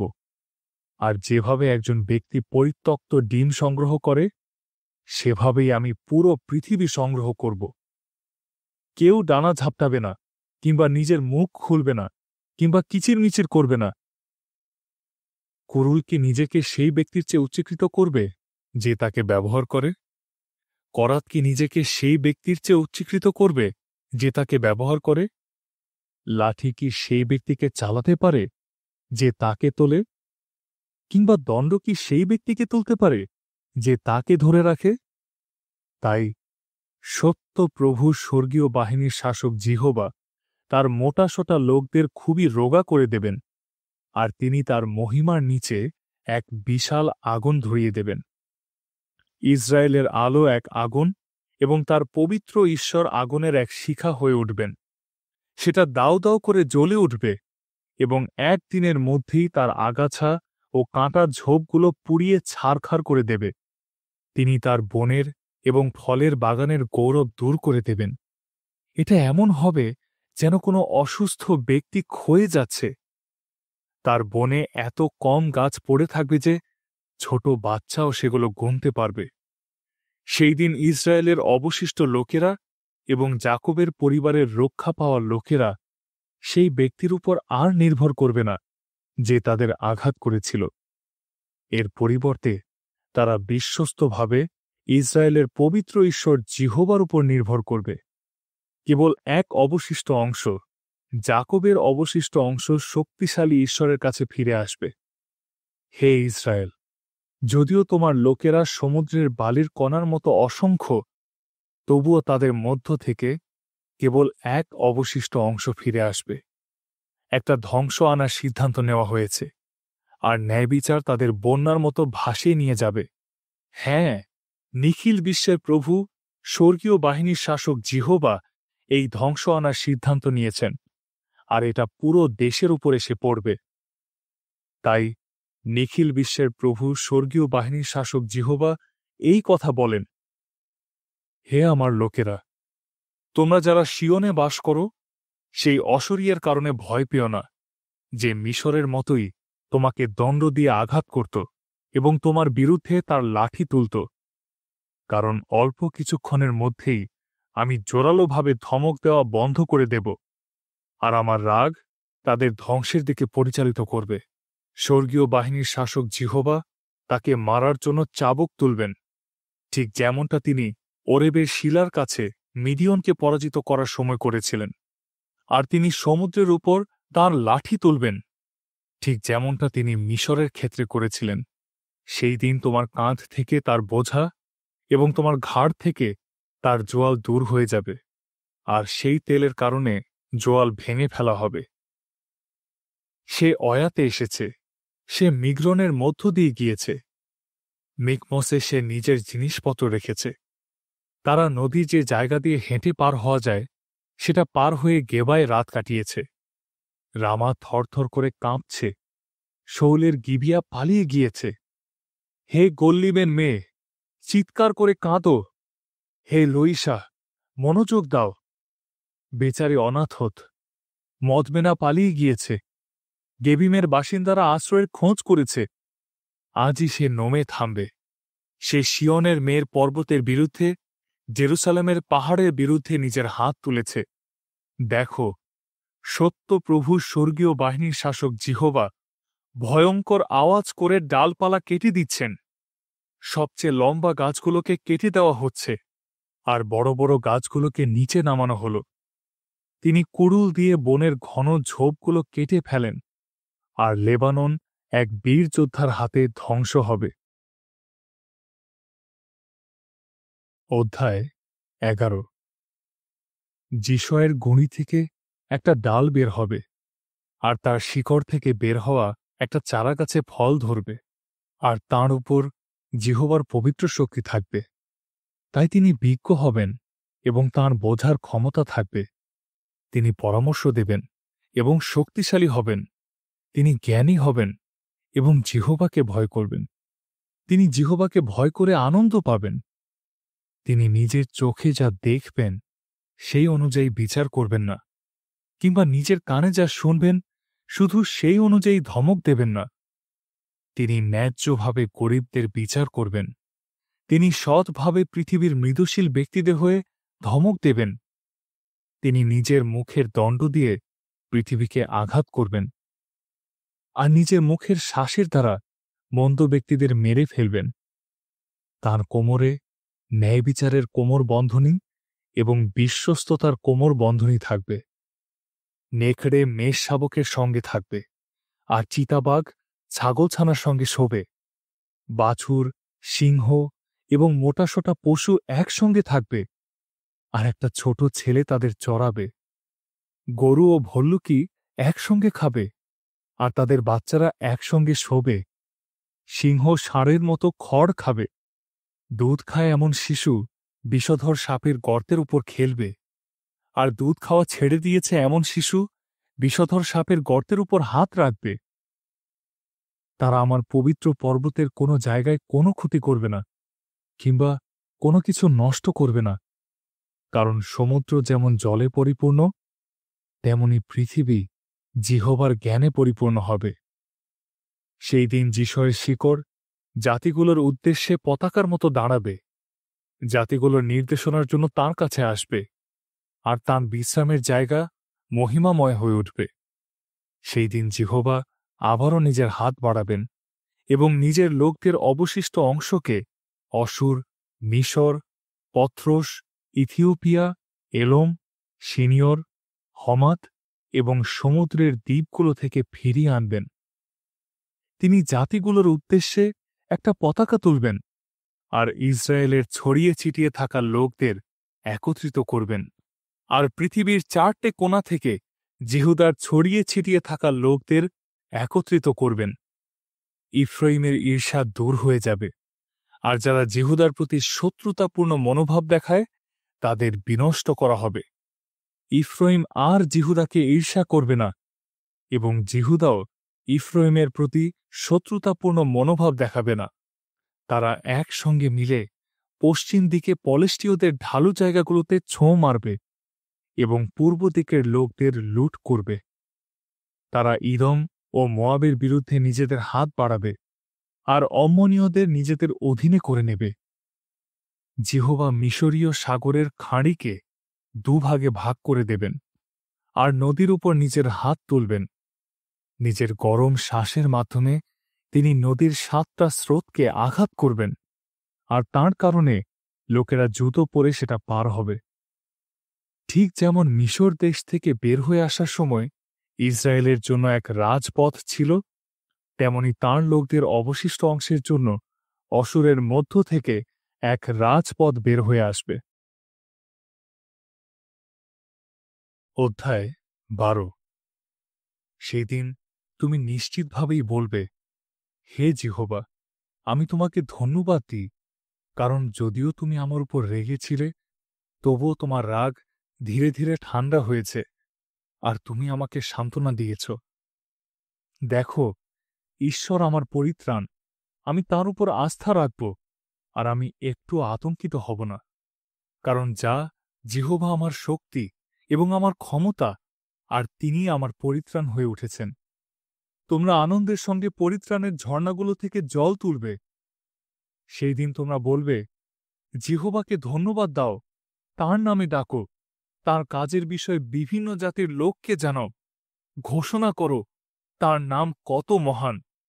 জিহোবার প্রশংসায় গান গাও, কারণ তিনি আশ্চর্যজনক কাজ করেছেন। এই বিষয়টা পুরো পৃথিবীতে জানানো হোক। হে সিয়নের বাসিন্দা, আনন্দে চিৎকার করো, কারণ তোমার মধ্যে থাকা ইসরায়েলের পবিত্র ঈশ্বর মহান। অধ্যায় 13। আমোসের ছেলে যিশাইও একটা দর্শন দেখলেন, যেটাতে ব্যাবিলনের বিরুদ্ধে এই ঘোষণা করা হল, গাছপালা নেই এমন পর্বতে একটা পতাকা তোলো, তাদের ডাকো, তোমার হাত নাড়াও, যাতে তারা উচ্চপদস্থ ব্যক্তিদের দরজা দিয়ে প্রবেশ করতে পারে। আমি যাদের নিযুক্ত করেছি তাদের আজ্ঞা দিয়েছি। আমি আমার রাগ প্রকাশ করার জন্য আমার যোদ্ধাদের ডেকেছি, যারা গর্বিত ও আনন্দিত। শোনো, পর্বতগুলোতে ভিড় জমেছে, শুনে মনে হচ্ছে অনেক লোক এসেছে। শোনো, রাজ্যগুলো, হ্যাঁ, জাতিগুলো একত্রিত হয়েছে বলে হৈ হট্টগোল হচ্ছে। স্বর্গীয় বাহিনীর শাসক জিহোবা যুদ্ধের জন্য সেনাবাহিনী প্রস্তুত করছেন। তারা দূরের দেশ থেকে, হ্যাঁ, আকাশের প্রান্ত থেকে আসছে। জিহোবা এবং তাঁর রাগের অস্ত্রগুলো পুরো পৃথিবীকে ধ্বংস করতে আসছে। জোরে জোরে কাঁদো, কারণ জিহোবার দিন কাছে এসে গিয়েছে। সেই দিন সর্বশক্তিমান ঈশ্বর ধ্বংস নিয়ে আসবেন। এই কারণে সমস্ত হাত অসাড় হয়ে পড়বে এবং প্রত্যেক ব্যক্তির হৃদয়ে ভয়ে কেঁপে উঠবে। লোকেরা খুবই আতঙ্কিত হয়ে পড়েছে, তাদের পেট মোচড়াচ্ছে, তারা যন্ত্রণায় ছটফট করছে, এমন যেন কোনো গর্ভবতী মহিলা প্রসব বেদনা ভোগ করছে। তারা প্রচণ্ড ভয়ে একে অন্যের দিকে তাকায়, আর তাদের মুখে কষ্টের ছায়া রয়েছে। দেখো, জিহোবার দিন আসছে। সেই দিন রাগ এবং জ্বলন্ত ক্রোধের সঙ্গে আসছে। সেই দিন কারো প্রতি করুণা দেখাবে না। সেটা দেশের এমন অবস্থা করবে যে লোকেরা আতঙ্কিত হয়ে পড়বে। সেই দিন দেশ থেকে পাপীদের নিশ্চিহ্ন করে দেবে। আকাশের তারাগুলো ও তারামণ্ডলগুলো আর আলো দেবে না। সূর্য ওঠার সময় কোনো আলো দেবে না, আর চাঁদও আলো দেবে না। আমি পৃথিবীর বাসিন্দাদের কাছ থেকে তাদের মন্দ কাজের জন্য এবং মন্দ লোকদের কাছ থেকে তাদের অপরাধের জন্য হিসাব চাইব। আমি দুঃসাহসী লোকদের গর্ব শেষ করে দেব, আর অত্যাচারীদের অহংকার ভেঙে গুঁড়িয়ে দেব। আমি মরণশীল মানুষকে পরিশোধিত সোনার চেয়ে, অফিরের সোনার চেয়েও দুর্লভ করে তুলব। এই জন্য আমি, স্বর্গীয় বাহিনীর শাসক জিহোবা, আকাশকে কাঁপিয়ে তুলব, আর আমার জ্বলন্ত ক্রোধের দিনে আমার রাগের দ্বারা পৃথিবীকে কাঁপিয়ে সেটার জায়গা থেকে সরিয়ে দেব। শিকারীর কাছ থেকে দৌড়ে পালাচ্ছে এমন চিঙ্কারার মতো এবং পালকবিহীন মেষপালের মতো প্রত্যেকে নিজের জাতির লোকের কাছে ফিরে যাবে, প্রত্যেকে নিজের দেশে পালিয়ে যাবে। যাকেই পাওয়া যাবে তাকে বিদ্ধ করা হবে, যেই ধরা পড়বে তাকে তলোয়ার দিয়ে মেরে ফেলা হবে। তাদের চোখের সামনে তাদের সন্তানদের আঁচড়ে মেরে ফেলা হবে। তাদের ঘরবাড়ি লুট করে নেওয়া হবে, তাদের স্ত্রীদের ধর্ষণ করা হবে। আমি তাদের বিরুদ্ধে মাদীয়দের তুলে আনছি, যাদের চোখের রূপোর কোনো মূল্য নেই এবং যাদের সোনার প্রতি কোনো আগ্রহ নেই। তারা তাদের ধনুক দিয়ে যুবকদের চূর্ণ বিচূর্ণ করে দেবে। তারা সন্তানদের প্রতি কোনো দয়া দেখাবে না, গর্ভের ফলের প্রতি কোনো মায়া দেখাবে না। আর ব্যাবিলন, যেটা রাজ্যগুলোর মধ্যে সবচেয়ে গৌরবময় নগর, যেটা কলদীয়দের সৌন্দর্য ও গর্ব, সেটার অবস্থা সদম ও গমোরার মতো হবে, যেগুলোকে ঈশ্বর ধ্বংস করে দিয়েছিলেন। সেখানে কেউ আর কখনো বাস করবে না। প্রজন্মের পর প্রজন্ম ধরে কেউ সেখানে থাকবে না। কোনো আরবীয় সেখানে তাঁবু খাটাবে না, কিংবা কোনো মেষপালক সেখানে তার মেষপালকে বিশ্রাম করাবে না। মরুভূমির প্রাণীরা সেখানে শোবে, তাদের বাড়িগুলো ঈগল পেঁচায় ভরে যাবে। উট পাখি সেখানে থাকবে, আর বুনো ছাগল সেখানে লাফিয়ে বেড়াবে। তার দুর্গগুলোতে পশুরা ডাকবে, তার বিলাসবহুল রাজপ্রাসাদগুলোতে শিয়াল ডাকবে। তার সময় ঘনিয়ে এসেছে, তার দিন আর বাড়ানো হবে না। অধ্যায় 14। কারণ জিহোবা যাকবের প্রতি করুণা দেখাবেন, আর তিনি আবারও ইসরায়েলকে বেছে নেবেন। তিনি তাদেরকে নিজেদের দেশে বাস করাবেন, আর বিদেশীরা তাদের সঙ্গে যোগ দেবে এবং যাকবের পরিবারের সঙ্গে যুক্ত হবে।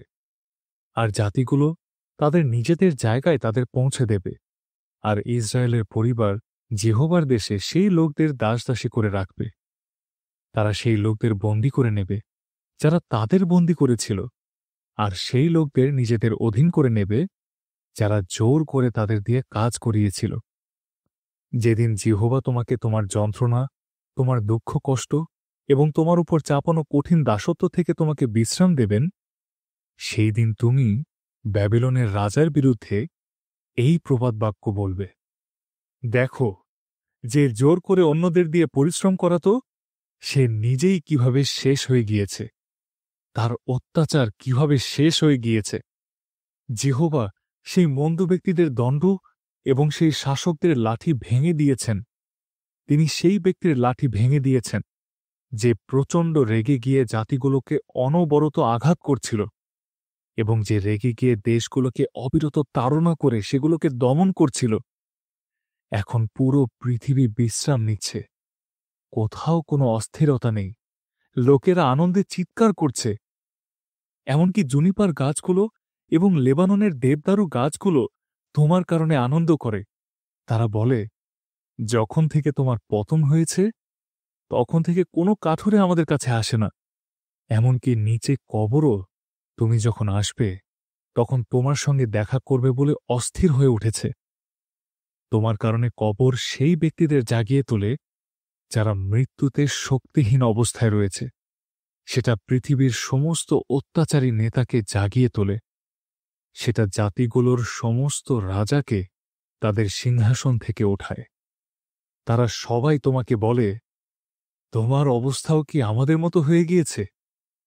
তুমিও কি আমাদের মতো দুর্বল হয়ে গিয়েছ? তোমার গর্বকে এবং তোমার তারওয়ালা বাদ্যযন্ত্রের শব্দকে কবরে নামিয়ে আনা হয়েছে। তুমি পোকার বিছানায় শুয়ে রয়েছ, আর কেঁচো তোমাকে ঢেকে রেখেছে। হে উজ্জ্বল তারা, হে ভোরের ছেলে, তুমি কিভাবে আকাশ থেকে পড়ে গিয়েছ? তুমি তো জাতিগুলোকে পরাজিত করতে। তোমাকে কিভাবে কেটে পৃথিবীতে ফেলে দেওয়া হয়েছে। তুমি মনে মনে বলেছিলে, আমি আকাশে উঠব, আমি আমার সিংহাসন ঈশ্বরের তারাগুলোর চেয়েও উপরে স্থাপন করব। আমি উত্তর দিকের অনেক দূরের এলাকায় সাক্ষাৎ করার পর্বতে বসব। আমি মেঘের চেয়ে উপরে উঠব। আমি নিজেকে সর্বমহান ঈশ্বরের মতো করে তুলব। কিন্তু তোমাকে কবরে, গর্তের সবচেয়ে নিচু জায়গায় নামানো হবে। যারা তোমার দিকে তাকাবে তারা অবাক হয়ে তোমাকে দেখবে। তারা তোমাকে ভালো করে দেখবে আর বলবে, এই কি সেই ব্যক্তি যে পৃথিবীকে নাড়াত, রাজ্যগুলোকে কাঁপিয়ে তুলত, যে পৃথিবীকে প্রান্তরে পরিণত করেছিল, এটার নগরগুলোকে ধ্বংস করে দিয়েছিল, এবং যে তার বন্দীদের বাড়ি ফিরে যেতে দিত না? জাতিগুলোর অন্য সমস্ত রাজা, হ্যাঁ, তারা সবাই সম্মানের সঙ্গে নিজের নিজের কবরে শুয়ে রয়েছেন। কিন্তু তোমাকে কবর দেওয়া হয়নি, তোমাকে একটা পচা ডালের মতো ফেলে দেওয়া হয়েছে। তোমার মৃতদেহ সেই লোকদের মৃতদেহের নিচে রয়েছে যাদের তলোয়ার দিয়ে মেরে ফেলা হয়েছে এবং যাদের পাথর ভর্তি গর্তে ফেলে দেওয়া হয়েছে। তুমি এমন মৃতদেহের মতো হয়ে গিয়েছ যেটাকে পা দিয়ে মারানো হয়েছে। তোমাকে রাজাদের সঙ্গে কবর দেওয়া হবে না, কারণ তুমি নিজের দেশ ধ্বংস করেছ এবং নিজের লোকদের হত্যা করেছ। মন্দ ব্যক্তিদের বংশধরদের নাম আর কখনো মুখে আনা হবে না। তাদের পূর্বপুরুষদের অপরাধের কারণে তার ছেলেদের মেরে ফেলার জন্য জায়গা প্রস্তুত করো, যাতে তারা উঠে পৃথিবী দখল করতে না পারে এবং নিজেদের নগরগুলো দিয়ে দেশকে ভরিয়ে ফেলতে না পারে। স্বর্গীয় বাহিনীর শাসক জিহোবা ঘোষণা করেন, আমি তাদের বিরুদ্ধে উঠে দাঁড়াব। জিহোবা ঘোষণা করেন, আমি ব্যাবিলনের নাম মুছে ফেলব। আমি তার অবশিষ্ট লোকদের, সন্তানদের এবং ভবিষ্যতের প্রজন্মকে নিশ্চিহ্ন করে দেব। স্বর্গীয় বাহিনীর শাসক জিহোবা এই কথা ঘোষণা করেন, আমি তাকে সজারুর এলাকা এবং জলাভূমি করে তুলব। আমি ধ্বংসের ঝাঁটা দিয়ে তাকে ঝেঁটিয়ে দূর করব। স্বর্গীয় বাহিনীর শাসক জিহোবা দিব্য করেছেন, আমি যেমনটা চেয়েছি তেমনটাই হবে, আর আমি যেমন সিদ্ধান্ত নিয়েছি তেমনই হবে। আমি আমার দেশে সেই অশরীয়কে চূর্ণ বিচূর্ণ করে দেব। আমি আমার পর্বতগুলোতে তাকে মারিয়ে দেব। তাদের উপর থেকে তার জোয়াল সরিয়ে দেওয়া হবে এবং তাদের কাঁধ থেকে তার বোঝা সরিয়ে দেওয়া হবে। পুরো পৃথিবীর বিরুদ্ধে এই সিদ্ধান্ত নেওয়া হয়েছে, আর সমস্ত জাতির বিরুদ্ধে এই হাত বাড়ানো হয়েছে, কারণ স্বর্গীয় বাহিনীর শাসক জিহোবা সিদ্ধান্ত নিয়েছেন। কে তা বাতিল করতে পারে? তিনি তার হাত বাড়িয়েছেন, কে তা ফিরিয়ে নিতে পারে? যে বছর রাজা আহস মারা গেলেন, সেই বছর ঈশ্বর এই বার্তা পাঠালেন, হে পলেষ্টিয়া, যে তোমাকে আঘাত করত তার লাঠি ভেঙে ফেলা হয়েছে বলে আনন্দ করো না, কারণ সেই সাপের বংশ থেকে এক বিষধর সাপ বের হয়ে আসবে, আর তার বংশধর এমন বিষধর সাপ হবে যেটা দ্রুত চলে। দুঃখী ব্যক্তিদের প্রথমজাত সন্তান খাওয়া দাওয়া করবে, আর গরিব লোকেরা নিরাপদে শোবে। কিন্তু আমি তোমার লোকদের দুর্ভিক্ষের দ্বারা মেরে ফেলব, আর তোমার মধ্যে যারা বেঁচে যাবে তাদের হত্যা করা হবে। হে নগর, শোক করো। হে নগরের দরজা, জোরে জোরে কাঁদো। হে পলেষ্টিয়ার লোকেরা, তোমাদের সবার মনোবল ভেঙে যাবে, কারণ উত্তর দিক থেকে একটা সেনাবাহিনী ধোঁয়ার মতো এগিয়ে আসছে, আর সেই সেনাবাহিনীর মধ্যে কেউই পিছিয়ে পড়ে না। জাতির বার্তাবাহকদের তারা কি উত্তর দেবে? এই উত্তর দেবে যে জিহোবা সিয়নের ভিত্তি স্থাপন করেছেন এবং তাঁর লোকদের মধ্যে দুঃখী লোকেরা সিয়নে আশ্রয় নেবে। অধ্যায় 15। মোয়াবের বিরুদ্ধে এক বার্তা। মোয়াবের আরকে চুপ করিয়ে দেওয়া হয়েছে, কারণ এক রাতের মধ্যেই সেটাকে ধ্বংস করে দেওয়া হয়েছে। মোয়াবের কিরকে চুপ করিয়ে দেওয়া হয়েছে, কারণ এক রাতের মধ্যেই সেটাকে ধ্বংস করে দেওয়া হয়েছে। সে উপরে মন্দিরে ও দিবনে গিয়েছে, সে উঁচু জায়গাগুলোতে গিয়েছে যাতে সে কাঁদতে পারে। মোয়াব নব ও মেদোবার জন্য জোরে জোরে কাঁদছে। প্রত্যেকের মাথা ন্যাড়া করা হয়েছে, আর প্রত্যেকের দাড়ি কামানো হয়েছে। সেটার রাস্তায় রাস্তায় তারা চট পড়ে রয়েছে। তাদের ছাদ এবং তাদের নগরের খোলা জায়গাগুলোতে তারা সবাই জোরে জোরে কাঁদছে। তারা কাঁদতে কাঁদতে লুটিয়ে পড়ছে। হিসবন ও ইলিয়ালি জোরে জোরে কাঁদছে। তাদের আওয়াজ দূরে জহস থেকে শোনা যাচ্ছে। এই জন্য মোয়াবের সৈনিকেরা চিৎকার করে চলেছে। সে থরথর করে কাঁপছে। মোয়াবের জন্য আমার হৃদয় কাঁদছে। সেটার পলাতকেরা দূরে সোর ও ইগলত শলিশিয়া পর্যন্ত পালিয়ে গিয়েছে। লুহিতে ওঠার রাস্তায় যেতে যেতে তারা কাঁদছে। হরনইমে যাওয়ার রাস্তায় তারা ধ্বংসের কারণে কাঁদছে, কারণ নিমরিমের জল শুকিয়ে গিয়েছে, সবুজ ঘাস শুকিয়ে গিয়েছে। ঘাস আর নেই, সবুজ বলে আর কিছু নেই। এজন্য তারা তাদের বেঁচে যাওয়া সম্পদ ও ধন নিয়ে গাছগুলোর উপত্যকা পার হয়ে যাচ্ছে, কারণ মোয়াবের পুরো এলাকায় কান্নার আওয়াজ শোনা যাচ্ছে। এই কান্নার আওয়াজ ইগলোইম পর্যন্ত গিয়ে পৌঁছচ্ছে। এই কান্নার আওয়াজ বের এলিম পর্যন্ত গিয়ে পৌঁছচ্ছে, কারণ দিবনের জল রক্তে পূর্ণ। আর আমি দিবনের উপর আরেকটা বিপদ নিয়ে আসব। যারা মোয়াব থেকে পালিয়ে যাবে এবং যারা দেশে থেকে যাবে, তাদের জন্য আমি একটা সিংহ পাঠাব। অধ্যায় ১৬। দেশের শাসককে একটা পৌমেষ পাঠাও। সেটাকে শেলা থেকে প্রান্তরের মধ্য দিয়ে শিয়নের মেয়ের পর্বতে নিয়ে যাও। অর্ণনের নদীর যে জায়গাগুলো দিয়ে হেঁটে পার হওয়া যায়, সেগুলোতে মোয়াবের মেয়েদের এমন দেখাবে যেন কোনো পাখিকে তার বাসা থেকে তাড়িয়ে দেওয়া হয়েছে। পরামর্শ দাও, সিদ্ধান্ত অনুযায়ী কাজ করো। ভর দুপুরে তোমার ছায়াকে রাতের অন্ধকারের মতো করে তোলো। ছড়িয়ে ছিটিয়ে থাকা লোকদের লুকিয়ে ফেলো, আর যারা পালাচ্ছে তাদের সঙ্গে বিশ্বাসঘাতকতা করো না। হে মোয়াব, আমার ছড়িয়ে ছিটিয়ে থাকা লোকেরা যেন তোমার মধ্যে বাস করে।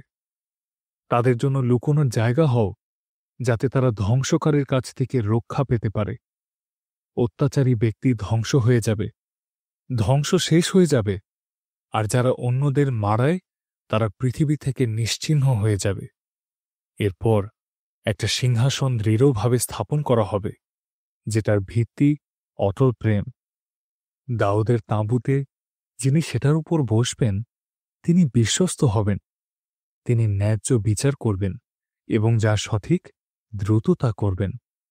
আমরা মোয়াবের গর্বের বিষয় শুনেছি, সে খুবই গর্বিত। আমরা তার উদ্ধত মনোভাব, অহংকার ও রাগের বিষয় শুনেছি, কিন্তু তার বড় বড় কথা মিথ্যা প্রমাণিত হবে। তাই মোয়াব নিজের জন্য জোরে জোরে কাঁদবে। সেখানকার সমস্ত বাসিন্দা জোরে জোরে কাঁদবে। যাদের আঘাত করা হয়েছে তারা কির হরেশতের কিশমিশের তালের জন্য দুঃখ করবে, কারণ হিসবনের সিঁড়ির মতো দেখতে ক্ষেতগুলো শুকিয়ে গিয়েছে। সিবমার আঙুর গাছগুলো শুকিয়ে গিয়েছে। জাতিগুলোর শাসকেরা সেটার টকটকে লাল ডালপালা মারিয়ে দিয়েছে। সেই ডালপালা জাসের পর্যন্ত গিয়ে পৌঁছেছিল। সেগুলো প্রান্তর পর্যন্ত বেড়ে গিয়েছিল। সেটার কচি ডালগুলো বৃদ্ধি পেয়ে সমুদ্র পর্যন্ত গিয়ে পৌঁছেছিল। তাই আমি সিবমার আঙুর গাছের জন্য কাঁদব, ঠিক যেভাবে আমি জাসেরের জন্য কাঁদি। হে হিসবন ও ইলিয়ালি, আমি আমার চোখের জল দিয়ে তোমাদের ভিজিয়ে দেব, কারণ তোমার গ্রীষ্মকালের ফলের কারণে এবং তোমার শস্য কাটার কারণে করা চিৎকার থেমে গিয়েছে। গাছের বাগানগুলো থেকে আনন্দ ও উল্লাস কেড়ে নেওয়া হয়েছে। আঙুরের বাগানগুলোতে আর কোনো আনন্দের গান কিংবা চিৎকার শোনা যায় না। আঙুর পেশাই করার গর্তে কেউ আর পেশাই করে দ্রাক্ষারস বের করে না, কারণ আমি তাদের চিৎকার চেঁচামেচি থামিয়ে দিয়েছি। তাই আমার হৃদয়ে মোয়াবের জন্য কেঁপে উঠেছে। আমার ভিতরটা কির হরেসতের জন্য কেঁপে উঠেছে, ঠিক যেভাবে বীণার তার কাঁপিয়ে তোলা হয়। মোয়াব উঁচু জায়গায় উঠে নিজেকে ক্লান্ত করে তুললেও এবং নিজের পবিত্র জায়গায় গিয়ে প্রার্থনা করলেও কোনো লাভ হবে না। এটাই সেই কথা যেটা জিহোবা মোয়াবের বিষয়ে আগেই বলেছিলেন। আর এখন জিহোবা বলেন, বেতনভোগী মজুরের বছর অনুযায়ী ৩ বছরের মধ্যে মোয়াবের গৌরব মাটিতে মিশিয়ে দেওয়া হবে। সেখানে সমস্ত ধরনের বিভ্রান্তি ছেয়ে থাকবে, আর মাত্র কয়েকজন দুর্বল লোক পড়ে থাকবে। অধ্যায় ১৭। দামেস্কের বিরুদ্ধে এক বার্তা। দেখো, দামেস্ক নগর আর থাকবে না, সেটা ধ্বংসস্তূপ হয়ে উঠবে। অরোয়েরের নগরগুলোকে পরিত্যাগ করা হবে। সেগুলো মেষ ও ছাগলের পালের শোয়ার জায়গা হয়ে উঠবে। কেউ তাদের ভয় দেখাবে না। ইফ্রাইমের প্রাচীর দিয়ে ঘেরা নগরগুলো এবং দামেস্কের রাজ্য নিশ্চিহ্ন হয়ে যাবে। সিরিয়ার অবশিষ্ট লোকদের গৌরব ইসরায়েলীয়দের গৌরবের মতোই হারিয়ে যাবে। স্বর্গীয় বাহিনীর শাসক জিহোবা এই ঘোষণা করেছেন, সেই দিন যাকবের গৌরব কমে যাবে আর তার স্বাস্থ্যবান শরীর রোগা হয়ে যাবে। সেটাকে রফাইম উপত্যকার সেই ক্ষেতের মতো দেখাবে যেটার শস্য কাটা হয়ে গিয়েছে, যেখানে সংগ্রহ করার জন্য অল্প কিছু শস্য পড়ে রয়েছে। সেটাকে এমন জলপাই গাছের মতো দেখাবে যেটাকে আঘাত করে ফল পেরে নেওয়া হয়েছে, যেটাতে মাত্র কয়েকটা ফল পড়ে রয়েছে, যেটার সবচেয়ে উঁচু ডালে 2 কিংবা 3টে পাকা জলপাই ফল রয়েছে এবং যেটার ফলবান ডালপালায় মাত্র 4টে কিংবা 5টা ফল রয়েছে। ইসরায়েলের ঈশ্বর জিহোবা এই কথা ঘোষণা করেছেন। সেই দিন মানুষ চোখ তুলে তার নির্মাতার দিকে তাকাবে আর তার চোখ ইসরায়েলের পবিত্রতমের দিকে থাকবে। সে নিজের হাতে তৈরি বেদিগুলোর দিকে তাকাবে না, আর সে সেই উপাসনার খুঁটি কিংবা ধূপদানিগুলোর দিকে তাকাবে না যেগুলো সে নিজের হাতে তৈরি করেছে। সেই দিন তার প্রাচীর দিয়ে ঘেরা নগরগুলো বনের মধ্যে থাকা পরিত্যক্ত জায়গার মতো হয়ে যাবে। ইসরায়েলীয়দের সামনে পরিত্যক্ত ডালের মতো হয়ে যাবে, যেটা প্রান্তর হয়ে উঠবে। কারণ তুমি তোমার পরিত্রাণের ঈশ্বরকে ভুলে গিয়েছ, তুমি তোমার দুর্গের শৈলকে মনে রাখুনি। তাই তুমি সুন্দর সুন্দর বাগান তৈরি করেছ আর সেখানে অপরিচিত ব্যক্তির কচি ডাল লাগিয়েছ। সেই দিন তুমি তোমার বাগানের চারপাশে যত্ন সহকারে বেড়া দেবে। সকালে তোমার বীজ থেকে অঙ্কুর বের হবে, তবুও অসুখ এবং অসহ্য যন্ত্রণার দিনে তোমার সেই শস্য নিশ্চিহ্ন হয়ে যাবে। শোনো, অনেক জাতির লোক চিৎকার চেঁচামেচি করছে, তারা সমুদ্রের মতো জোরে জোরে শব্দ করছে। বিভিন্ন জাতির গর্জন শোনা যাচ্ছে, তাদের শব্দ বড় বড় ঢেউয়ের গর্জনের মতো। জাতিগুলো বড় বড় ঢেউয়ের গর্জনের মতো শব্দ করবে। তিনি তাদের ধমক দেবেন আর তারা দূরে পালিয়ে যাবে, ঠিক যেভাবে বাতাসে পর্বতের তুষ উড়ে যায়, যেভাবে ঝোড়ো বাতাস উপড়ানো কাঁটা গাছকে উড়িয়ে নিয়ে যায়। সন্ধ্যাবেলায় আতঙ্ক ছেয়ে থাকবে, সকালের আগেই তারা আর থাকবে না। যারা আমাদের পরাজিত করে এটাই তাদের অংশ, যারা আমাদের লুট করে এটাই তাদের ভাগ। অধ্যায় 18। ধিক সেই দেশকে যেখানে পোকা ভনভন করে, সেই দেশকে যেটা ইথিওপিয়ার নদীগুলোর পাশে অবস্থিত। সেই দেশ নিজের বার্তাবাহকদের সমুদ্রপথে জলের উপর দিয়ে নলখাগড়ার তৈরি নৌকাতে এই বলে পাঠায়, হে দ্রুতগামী বার্তাবাহকেরা, তোমরা সেই জাতির কাছে যাও যেটার লোকেরা লম্বা এবং যেটার লোকদের ত্বক মসৃণ, যেটার লোকদের সবাই ভয় পায়, যেটা খুবই শক্তিশালী এবং যেটা অন্যান্য জাতিকে পরাজিত করে, আর যেটার দেশকে নদীগুলো ভাসিয়ে নিয়ে গিয়েছে। বিভিন্ন দেশের সমস্ত বাসিন্দা এবং পৃথিবীর সমস্ত লোক, তোমরা যা দেখবে সেটা পর্বতগুলোর উপর তোলা পতাকার মতো হবে, এবং তোমরা যা শুনবে সেটা শিঙার আওয়াজের মতো হবে। কারণ জিহোবা আমাকে বলেছেন, সূর্যের কড়া রোদের মতো এবং শস্য কাটার সময় গরমের মধ্যে কুয়াশার মতো আমি চুপ করে থাকব এবং আমার প্রতিষ্ঠিত জায়গার দিকে তাকিয়ে থাকব।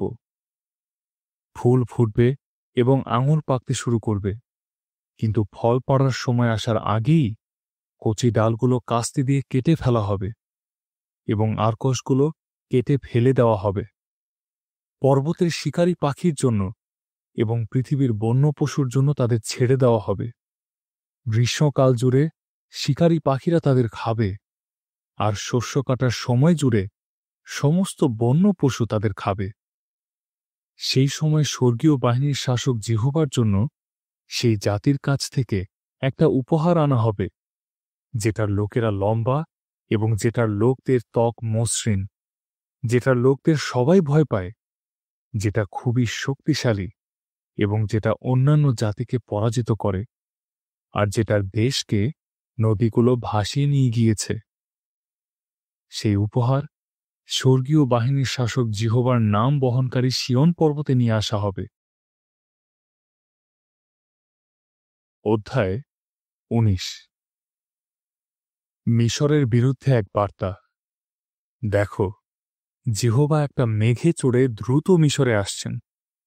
মিশরের অপদার্থ দেবতাগুলো তাঁর সামনে থরথর করে কাঁপবে, আর মিশরীয়দের হৃদয়ে আতঙ্কিত হয়ে পড়বে। আমি মিশরীয়দের একে অন্যের বিরুদ্ধে উস্কে দেব, আর তারা একে অন্যের সঙ্গে লড়াই করবে। প্রত্যেকে নিজের ভাইয়ের সঙ্গে এবং নিজের প্রতিবেশীর সঙ্গে লড়াই করবে। একটা নগর আরেকটা নগরের সঙ্গে এবং একটা রাজ্য আরেকটা রাজ্যের সঙ্গে লড়াই করবে। আর মিশরীয়রা বিভ্রান্ত হয়ে পড়বে। আমি তাদের পরিকল্পনাগুলো ভেস্তে দেব। তারা অপদার্থ দেবতাগুলোর কাছে এবং সেই ব্যক্তিদের কাছে যাবে যারা জাদুবিদ্যা চর্চা করে, যারা মৃত ব্যক্তিদের সঙ্গে যোগাযোগ করার দাবি করে এবং যারা ভবিষ্যৎ বলে দেয়। আমি মিশরকে এক কঠোর প্রভুর হাতে তুলে দেব, আর এক নিষ্ঠুর রাজা তাদের উপর শাসন করবে। সত্যপ্রভু স্বর্গীয় বাহিনীর শাসক জিহোবাই ঘোষণা করেছেন, সমুদ্রের জল শুকিয়ে যাবে, নদী পুরোপুরিভাবে শুকিয়ে যাবে, আর নদীগুলো থেকে দুর্গন্ধ বের হবে। মিশরের নীল নদের খালগুলোর জল কমে যাবে এবং সেগুলো শুকিয়ে যাবে। নল খাগড়া এবং লম্বা লম্বা ঘাস পচে যাবে। নীল নদের তীরে ও মোহনায় থাকা গাছপালা ও সেই সঙ্গে নীল নদের পাশে থাকা সমস্ত চাষের জমি শুকিয়ে যাবে। সেটা উড়ে যাবে, সেটা আর থাকবে না।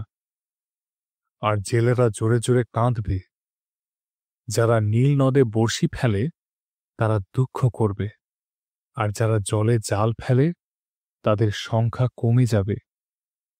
যারা উচ্চমানের তিসির সুতো দিয়ে কাজ করে এবং যারা তাঁদের সাদা রঙের পোশাক বোনে, তাদের লজ্জিত করা হবে, আর তাঁতিদের পিষে দেওয়া হবে। আর সমস্ত বেতনভোগী মজুর শোক করবে। সোনের অধ্যক্ষেরা মূর্খ, ফরনের সবচেয়ে বিজ্ঞ পরামর্শদাতারা অযৌক্তিক পরামর্শ দেয়। কিভাবে তোমরা ফরনকে বলতে পারো, আমি বিজ্ঞ ব্যক্তিদের বংশধর, প্রাচীন রাজাদের বংশধর? তোমার বিজ্ঞ ব্যক্তিরা কোথায়? তারা যদি জানে যে স্বর্গীয় বাহিনীর শাসক জিহোবা মিশরের বিষয়ে কি সিদ্ধান্ত নিয়েছেন, তাহলে তারা যেন তোমাকে তা বলে। সোনের অধ্যক্ষেরা মূর্খতাপূর্ণ কাজ করেছে। নফের অধ্যক্ষেরা প্রতারিত হয়েছে। মিশরের বংশগুলোর অধ্যক্ষেরা মিশরকে বিপথে নিয়ে গিয়েছে। জিহোবা মিশরকে বিভ্রান্ত করে দিয়েছেন। একজন মাতাল যেভাবে নিজের বমিতে লুটোপুটি খায়, ঠিক সেভাবে তারাও মিশরকে প্রতিটা ক্ষেত্রে বিপথে নিয়ে গিয়েছে। মিশর কিছু করতে পারবে না। তার মাথা কিংবা লেজ, কচি ডাল কিংবা লম্বা লম্বা ঘাস, কোনোটাই কিছু করতে পারবে না। সেই দিন মিশরীয়রা মহিলাদের মতো হয়ে যাবে। তারা থরথর করে কাঁপবে এবং আতঙ্কিত হয়ে পড়বে, কারণ স্বর্গীয় বাহিনীর শাসক জিহোবা তাদের বিরুদ্ধে তার হাত তুলবেন। মিশর জিহুদা দেশকে ভয় পাবে। তার নাম শুনেই মিশরীয়রা আতঙ্কিত হয়ে পড়বে, কারণ স্বর্গীয় বাহিনীর শাসক জিহোবা তাদের বিরুদ্ধে সিদ্ধান্ত নিয়েছেন। সেই দিন মিশরে এমন 5টা নগর হবে যেগুলোতে কনানের ভাষায় কথা বলা হবে, আর তারা স্বর্গীয় বাহিনীর শাসক জিহোবার অনুগত থাকার দিব্য করবে। একটা নগরকে ধ্বংস করার নগর বলা হবে। সেই দিন মিশর দেশের মাঝখানে জিহোবার উদ্দেশ্যে একটা বেদী এবং মিশরের সীমানায় জিহোবার উদ্দেশ্যে একটা স্তম্ভ থাকবে।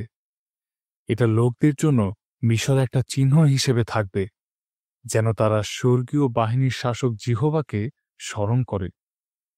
তারা অত্যাচারী ব্যক্তিদের কারণে জিহোবার কাছে কাঁদবে আর তিনি তাদের কাছে একজন ত্রাণকর্তাকে, একজন মহান ব্যক্তিকে পাঠাবেন, যিনি তাদের রক্ষা করবেন। আর যেহোবা মিশরীয়দের কাছে নিজেকে প্রকাশ করবেন, আর সেই দিন মিশরীয়রা যেহোবাকে জানবে। তারা যেহোবার জন্য বলি উৎসর্গ করবে, তাকে উপহার দেবে এবং তার কাছে অঙ্গীকার করে সেই অঙ্গীকার পূর্ণ করবে। যেহোবা মিশরকে আঘাত করবেন, তিনি তাকে আঘাত করবেন এবং সুস্থ করবেন। তারা যেহোবার কাছে ফিরে আসবে, আর তিনি তাদের অনুরোধ শুনবেন এবং তাদের সুস্থ করবেন। সেই দিন মিশর থেকে একটা রাজপথ বের হয়ে অশূরে যাবে। তখন অশূরীয়রা মিশরে আসবে, আর মিশরীয়রা অশূরে যাবে, আর মিশর ও অশূর একসঙ্গে ঈশ্বরের সেবা করবে। সেই দিন ইসরায়েলও মিশর ও অশূরের সঙ্গে যুক্ত হবে, আর পুরো পৃথিবীর জন্য আশীর্বাদ স্বরূপ হবে। কারণ স্বর্গীয় বাহিনীর শাসক যেহোবা তাদের আশীর্বাদ করবেন আর বলবেন, হে মিশর, আমার লোকেরা, তোমরা আশীর্বাদ প্রাপ্ত। হে অশূর, আমার হাতের কাজ, এবং হে ইসরায়েল, আমার উত্তরাধিকার, তোমরা আশীর্বাদ প্রাপ্ত। অধ্যায় 20। যে বছর অশূরের রাজা সর্গন তর্তনকে অজদোদে পাঠালেন, সেই বছরেই তর্তন অজদোদের বিরুদ্ধে যুদ্ধ করে সেটা দখল করে নিলেন। সেই সময় যেহোবা আমোসের ছেলে যিশাইয়ের মাধ্যমে এই কথা বললেন, যাও, তোমার কোমর থেকে চট খুলে ফেলো, আর তোমার পা থেকে জুতো খুলে ফেলো। এতে যিশাইও ঠিক তাই করলেন। তিনি উলঙ্গ হয়ে খালি পায়ে ঘুরে বেড়ালেন। তারপর যেহোবা বললেন, আমার দাস যিশাইও 3 বছর ধরে উলঙ্গ হয়ে খালি পায়ে ঘুরে বেড়িয়েছে। এটা এই বিষয়ের চিহ্ন ও সতর্কবাণী যে মিশর ও ইথিওপিয়ার প্রতি কি ঘটবে। অশূরের রাজা এসে মিশর ও ইথিওপিয়ার লোকদের বন্দী করবে। সে যুবক ও বৃদ্ধ সবার পোশাক খুলে তাদের উলঙ্গ অবস্থায় খালি পায়ে নিয়ে যাবে। তাদের নিতম্ব খোলা থাকবে। হ্যাঁ, মিশরকে লজ্জিত করা হবে। যারা ইথিওপিয়ার উপর আশা রেখেছিল এবং মিশরকে নিয়ে গর্ব করত, তারা আতঙ্কিত ও লজ্জিত হয়ে পড়বে। সেই দিন এই সমুদ্র উপকূলের বাসিন্দারা এই কথা বলবে, দেখো, আমরা যাদের উপর আশা রেখেছিলাম এবং অশূরের রাজার কাছ থেকে রক্ষা পাওয়ার জন্য যাদের কাছে পালিয়ে গিয়ে সাহায্য চেয়েছিলাম, তাদের কি অবস্থা হয়েছে। এখন আমরা কিভাবে বাঁচব? অধ্যায় 21। সেই প্রান্তরের বিরুদ্ধে এক বার্তা, যেটা সমুদ্রের মতো। প্রান্তর থেকে, এক ভয়ঙ্কর দেশ থেকে বিপর্যয় আসছে, যেটা দক্ষিণ দিক থেকে আসা ঝড়ো বাতাসের মতো। আমাকে এক ভয়ঙ্কর দর্শন দেখানো হয়েছে। বিশ্বাসঘাতকতা করছে এবং বিনাশক বিনাশ করছে। হে এলোম, তুমি যাও। হে মাদিয়া, তুমি অবরোধ করো। এই নগরী যে দুঃখ কষ্ট ঘটিয়েছে, আমি সেই সমস্ত দুঃখ কষ্ট শেষ করব। এই দর্শন দেখে আমি খুব কষ্টের মধ্যে রয়েছি। জন্ম দিচ্ছে এমন মহিলার মতো আমি যন্ত্রণায় ছটফট করছি। আমি এত দুশ্চিন্তার মধ্যে রয়েছি যে শুনতে পাচ্ছি না। আমার মন এত অশান্ত যে আমি দেখতে পাচ্ছি না। আমার হৃদয়ে ধুকধুক করছে। আমি আতঙ্কে কাঁপছি। আমি যে গোধূলির জন্য অপেক্ষা করেছিলাম, সেটার কারণে আমি থরথর করে কাঁপছি। টেবিল সাজাও, আসন পাতো, খাওয়া দাওয়া করো এবং পান করো। হে অধ্যক্ষেরা, ওঠো, ঢাল অভিষেক করো। কারণ যেহোবা আমাকে বলেছেন, যাও, একজন পাহারাদারকে মোতায়েন করো এবং সে যা কিছু দেখে সেটা জানাতে বলো। আর সে দেখল একটা যুদ্ধরথ, যেটাকে এক জোড়া ঘোড়া টানছে, একটা যুদ্ধরথ যেটাকে গাধা টানছে, এবং একটা যুদ্ধরথ যেটাকে উট টানছে। সে ভালোভাবে দেখল, খুব মনোযোগ দিয়ে দেখল।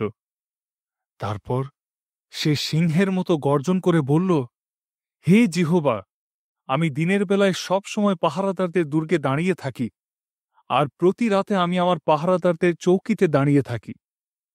তারপর আমি দেখলাম একটা যুদ্ধরথ, যেটাকে এক জোড়া ঘোড়া টানছে এবং যেটাতে কয়েকজন পুরুষ রয়েছে। তারপর সে জোর গলায় বলল, সে পড়ে গিয়েছে, ব্যাবিলন পড়ে গিয়েছে। তার দেবতাদের সমস্ত খোদাই করা মূর্তি ভেঙে টুকরো টুকরো হয়ে মাটিতে পড়ে রয়েছে। হে আমার লোকেরা, যাদের মাড়াই করা হয়েছে, হে আমার শস্য মাড়াই করার জায়গার শস্য, ইসরায়েলের ঈশ্বর, স্বর্গীয় বাহিনীর শাসক জিহোবার কাছ থেকে আমি যা কিছু শুনেছি, সেই সমস্ত কিছু আমি তোমাদের জানালাম। দুমার বিরুদ্ধে এক বার্তা। সেইর থেকে কেউ আমাকে ডেকে বলছে, পাহারাদার, রাত আর কতক্ষণ? পাহারাদার, রাত আর কতক্ষণ? পাহারাদার বলল, সকাল হতে চলেছে, তারপর রাতও হবে। তোমাদের যদি কিছু জিজ্ঞেস করার থাকে তাহলে জিজ্ঞেস করো। আবার এসো। মরুভূমির বিরুদ্ধে এক বার্তা। হে দদানের পথযাত্রীর দল, তোমরা মরুভূমির বনে রাত কাটাবে। হে টেমার বাসিন্দারা, তৃষ্ণার্ত লোকদের জন্য জল নিয়ে এসো।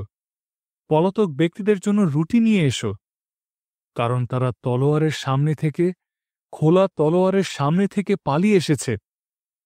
তারা তাক করে রাখা ধনুকের সামনে থেকে এবং যুদ্ধের নিষ্ঠুরতা থেকে পালিয়ে এসেছে। কারণ জিহোবা আমাকে এই কথা বললেন, বেতনভোগী মজুরের বছর অনুযায়ী 1 বছরের মধ্যে কেদরের সমস্ত গৌরব শেষ হয়ে যাবে। কেদরের যোদ্ধাদের মধ্যে খুব কম তীরন্দাজ অবশিষ্ট থাকবে, কারণ ইসরায়েলের ঈশ্বর জিহোবা এই কথা বলেছেন। অধ্যায় 22। দর্শনের উপত্যকার বিষয় এক বার্তা। তোমার কি হয়েছে যে তোমার সমস্ত বাসিন্দা ছাদে উঠেছে? তুমি বিশৃঙ্খলায় পূর্ণ। পুরো নগরে চিৎকার চেঁচামেচি হচ্ছে, লোকেরা আনন্দ করছে। তোমার যে লোকদের হত্যা করা হয়েছে, তারা তলোয়ারের আঘাতে কিংবা যুদ্ধে মারা যায়নি। তোমার সমস্ত স্বৈরাচারী শাসক একসঙ্গে পালিয়ে গিয়েছে। তীর ধনুক ব্যবহার না করেই তাদের বন্দী করা হয়েছে। যাদের পাওয়া গিয়েছে তাদের সবাইকে বন্দী করা হয়েছে, যদিও তারা অনেক দূরে পালিয়ে গিয়েছিল। তাই আমি বললাম, আমার দিক থেকে তোমার চোখ সরিয়ে নাও। আমি ফুঁপিয়ে ফুঁপিয়ে কাঁদব। আমার লোকদের বিনাশের কারণে আমাকে সান্ত্বনা দেওয়ার চেষ্টা করো না, কারণ নিখিল বিশ্বের প্রভু এবং স্বর্গীয় বাহিনীর শাসক জিহোবার পক্ষ থেকে দর্শনের উপত্যকায় এটা বিভ্রান্তির, পরাজয়ের ও আতঙ্কের দিন। নগরের প্রাচীর ভেঙে ফেলা হচ্ছে, আর তাদের চিৎকারের শব্দ পাহাড় পর্যন্ত গিয়ে পৌঁছচ্ছে। এলম তীর রাখার তুন তুলেছে, সে রথ ও ঘোড়ার সঙ্গে আসছে। কির নিজের ঢাল প্রস্তুত করেছে। তোমার সুন্দর উপত্যকাগুলো যুদ্ধরথে ভরে যাবে, আর নগরের দরজার সামনে ঘোড়াগুলো নিজের নিজের জায়গায় দাঁড়াবে। জিহুদার পর্দা সরিয়ে ফেলা হবে। সেই দিন তুমি অরণ্যের বাড়ির অস্ত্রাগারের দিকে তাকাবে, আর তোমরা দাউদনগরের প্রাচীরের মধ্যে অনেক ফাটল দেখবে, আর তোমরা নিচের পুকুরের জল সংগ্রহ করবে। তোমরা জেরুসালেমের বাড়িগুলো গুনবে এবং নগরের প্রাচীর দৃঢ় করার জন্য বাড়িগুলো ভেঙে ফেলবে। পুরনো পুকুরের জল ধরে রাখার জন্য তোমরা নগরের দুটো প্রাচীরের মাঝখানে একটা জল ধরে রাখার জায়গা তৈরি করবে, কিন্তু তোমরা সেটার নির্মাতার দিকে দেখবে না। তোমরা তার দিকে তাকাবে না, যিনি অনেক আগে থেকে এই ধ্বংস নিয়ে আসার সিদ্ধান্ত নিয়েছেন।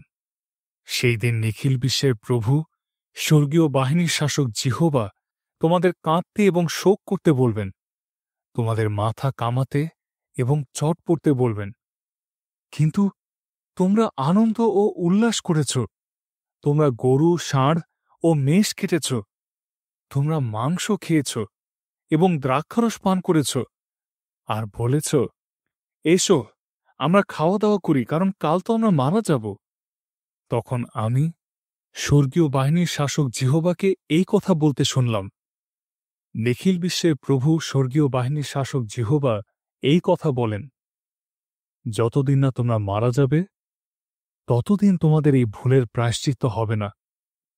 নিখিল বিশ্বের প্রভু স্বর্গীয় বাহিনীর শাসক জিহোবা এই কথা বলেন, যাও, বাড়ির অধ্যক্ষ শিবনের কাছে যাও এবং তাকে বলো, তুমি এখানে কি করছ? এখানে তোমার কে রয়েছে যে তুমি পাথর কেটে নিজের জন্য কবর তৈরি করছ? সে একটা উঁচু জায়গায় পাথর কেটে নিজের কবর তৈরি করছে, শৈল কেটে নিজের জন্য বিশ্রামের জায়গা তৈরি করছে। হে পুরুষ, দেখো, জিহোবা তোমাকে জোরে ছুঁড়ে ফেলবেন এবং তোমাকে চেপে ধরবেন। তিনি তোমাকে শক্ত করে মোড়াবেন এবং একটা বলের মতো তোমাকে এক প্রশস্ত দেশে ছুঁড়ে ফেলবেন। তুমি সেখানেই মারা যাবে, আর তোমার গৌরবময় রথগুলো সেখানেই পড়ে থাকবে। সেগুলো তোমার প্রভুর বাড়ির জন্য অপমানস্বরূপ হবে। আমি তোমাকে তোমার পথ থেকে সরিয়ে দেব, আর আমি তোমাকে তোমার স্থান থেকে ফেলে দেব। সেই দিন আমি আমার দাস ইলিয়াকিমকে ডাকব, যে হিলকিয়ের ছেলে।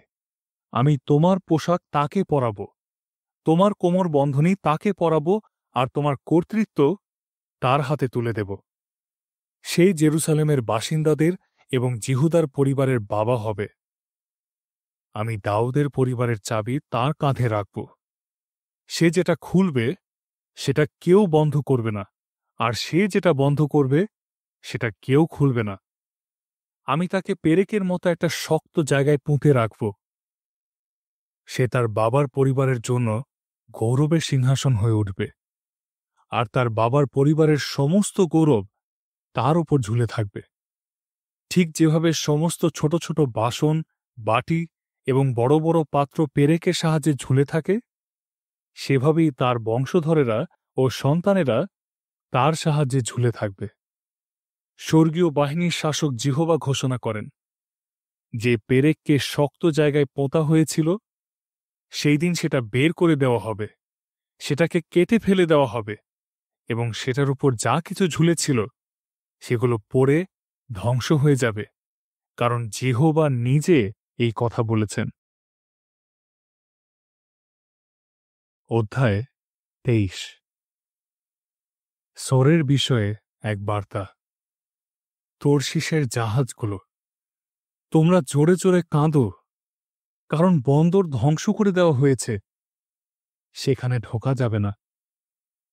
এটা কিত্তিমের দেশ থেকে তাদের কাছে প্রকাশ করা হয়েছে।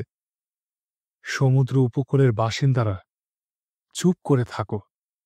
সিদনের বণিকেরা, যারা সমুদ্র পার হয়, তারা তোমাকে ধনী করে তুলেছে। শিহরের শস্য এবং নীল নদের ফসল সমুদ্রপথে নিয়ে যাওয়া হয়েছিল। সোর এগুলো থেকে নিজের লাভ অর্জন করেছিল, আর এটা জাতিগুলোর জন্য লাভজনক হয়েছিল।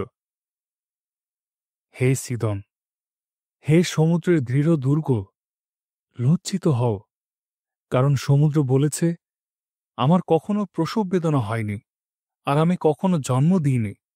আমি কখনো ছেলেদের কিংবা মেয়েদের বড় করে তুলিনি। লোকেরা সোরের খবর শুনে খুব কষ্ট পাবে, যেমনটা তারা মিশরের খবর শুনে পেয়েছিল। সমুদ্র উপকূলের বাসিন্দারা, তোমরা পার হয়ে তর্শিসে যাও আর জোরে জোরে কাঁদো।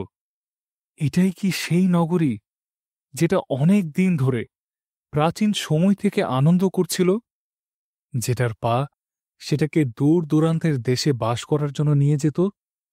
সোর নগরী, যেটা অন্যদের মুকুট পরাত, যেটার বণিকেরা অধ্যক্ষ ছিল, এবং যেটার ব্যবসায়ীদের সারা পৃথিবীতে সম্মান করা হতো। কে সেই নগরীর বিরুদ্ধে এই সিদ্ধান্ত নিয়েছে? স্বর্গীয় বাহিনীর শাসক জিহোবা এই সিদ্ধান্ত নিয়েছেন, যেন তার গর্ব এবং তার সৌন্দর্য বিনষ্ট করে দেওয়া হয়, আর যাদের পুরো পৃথিবীতে সম্মান করা হতো তাদের অপমান করা হয়।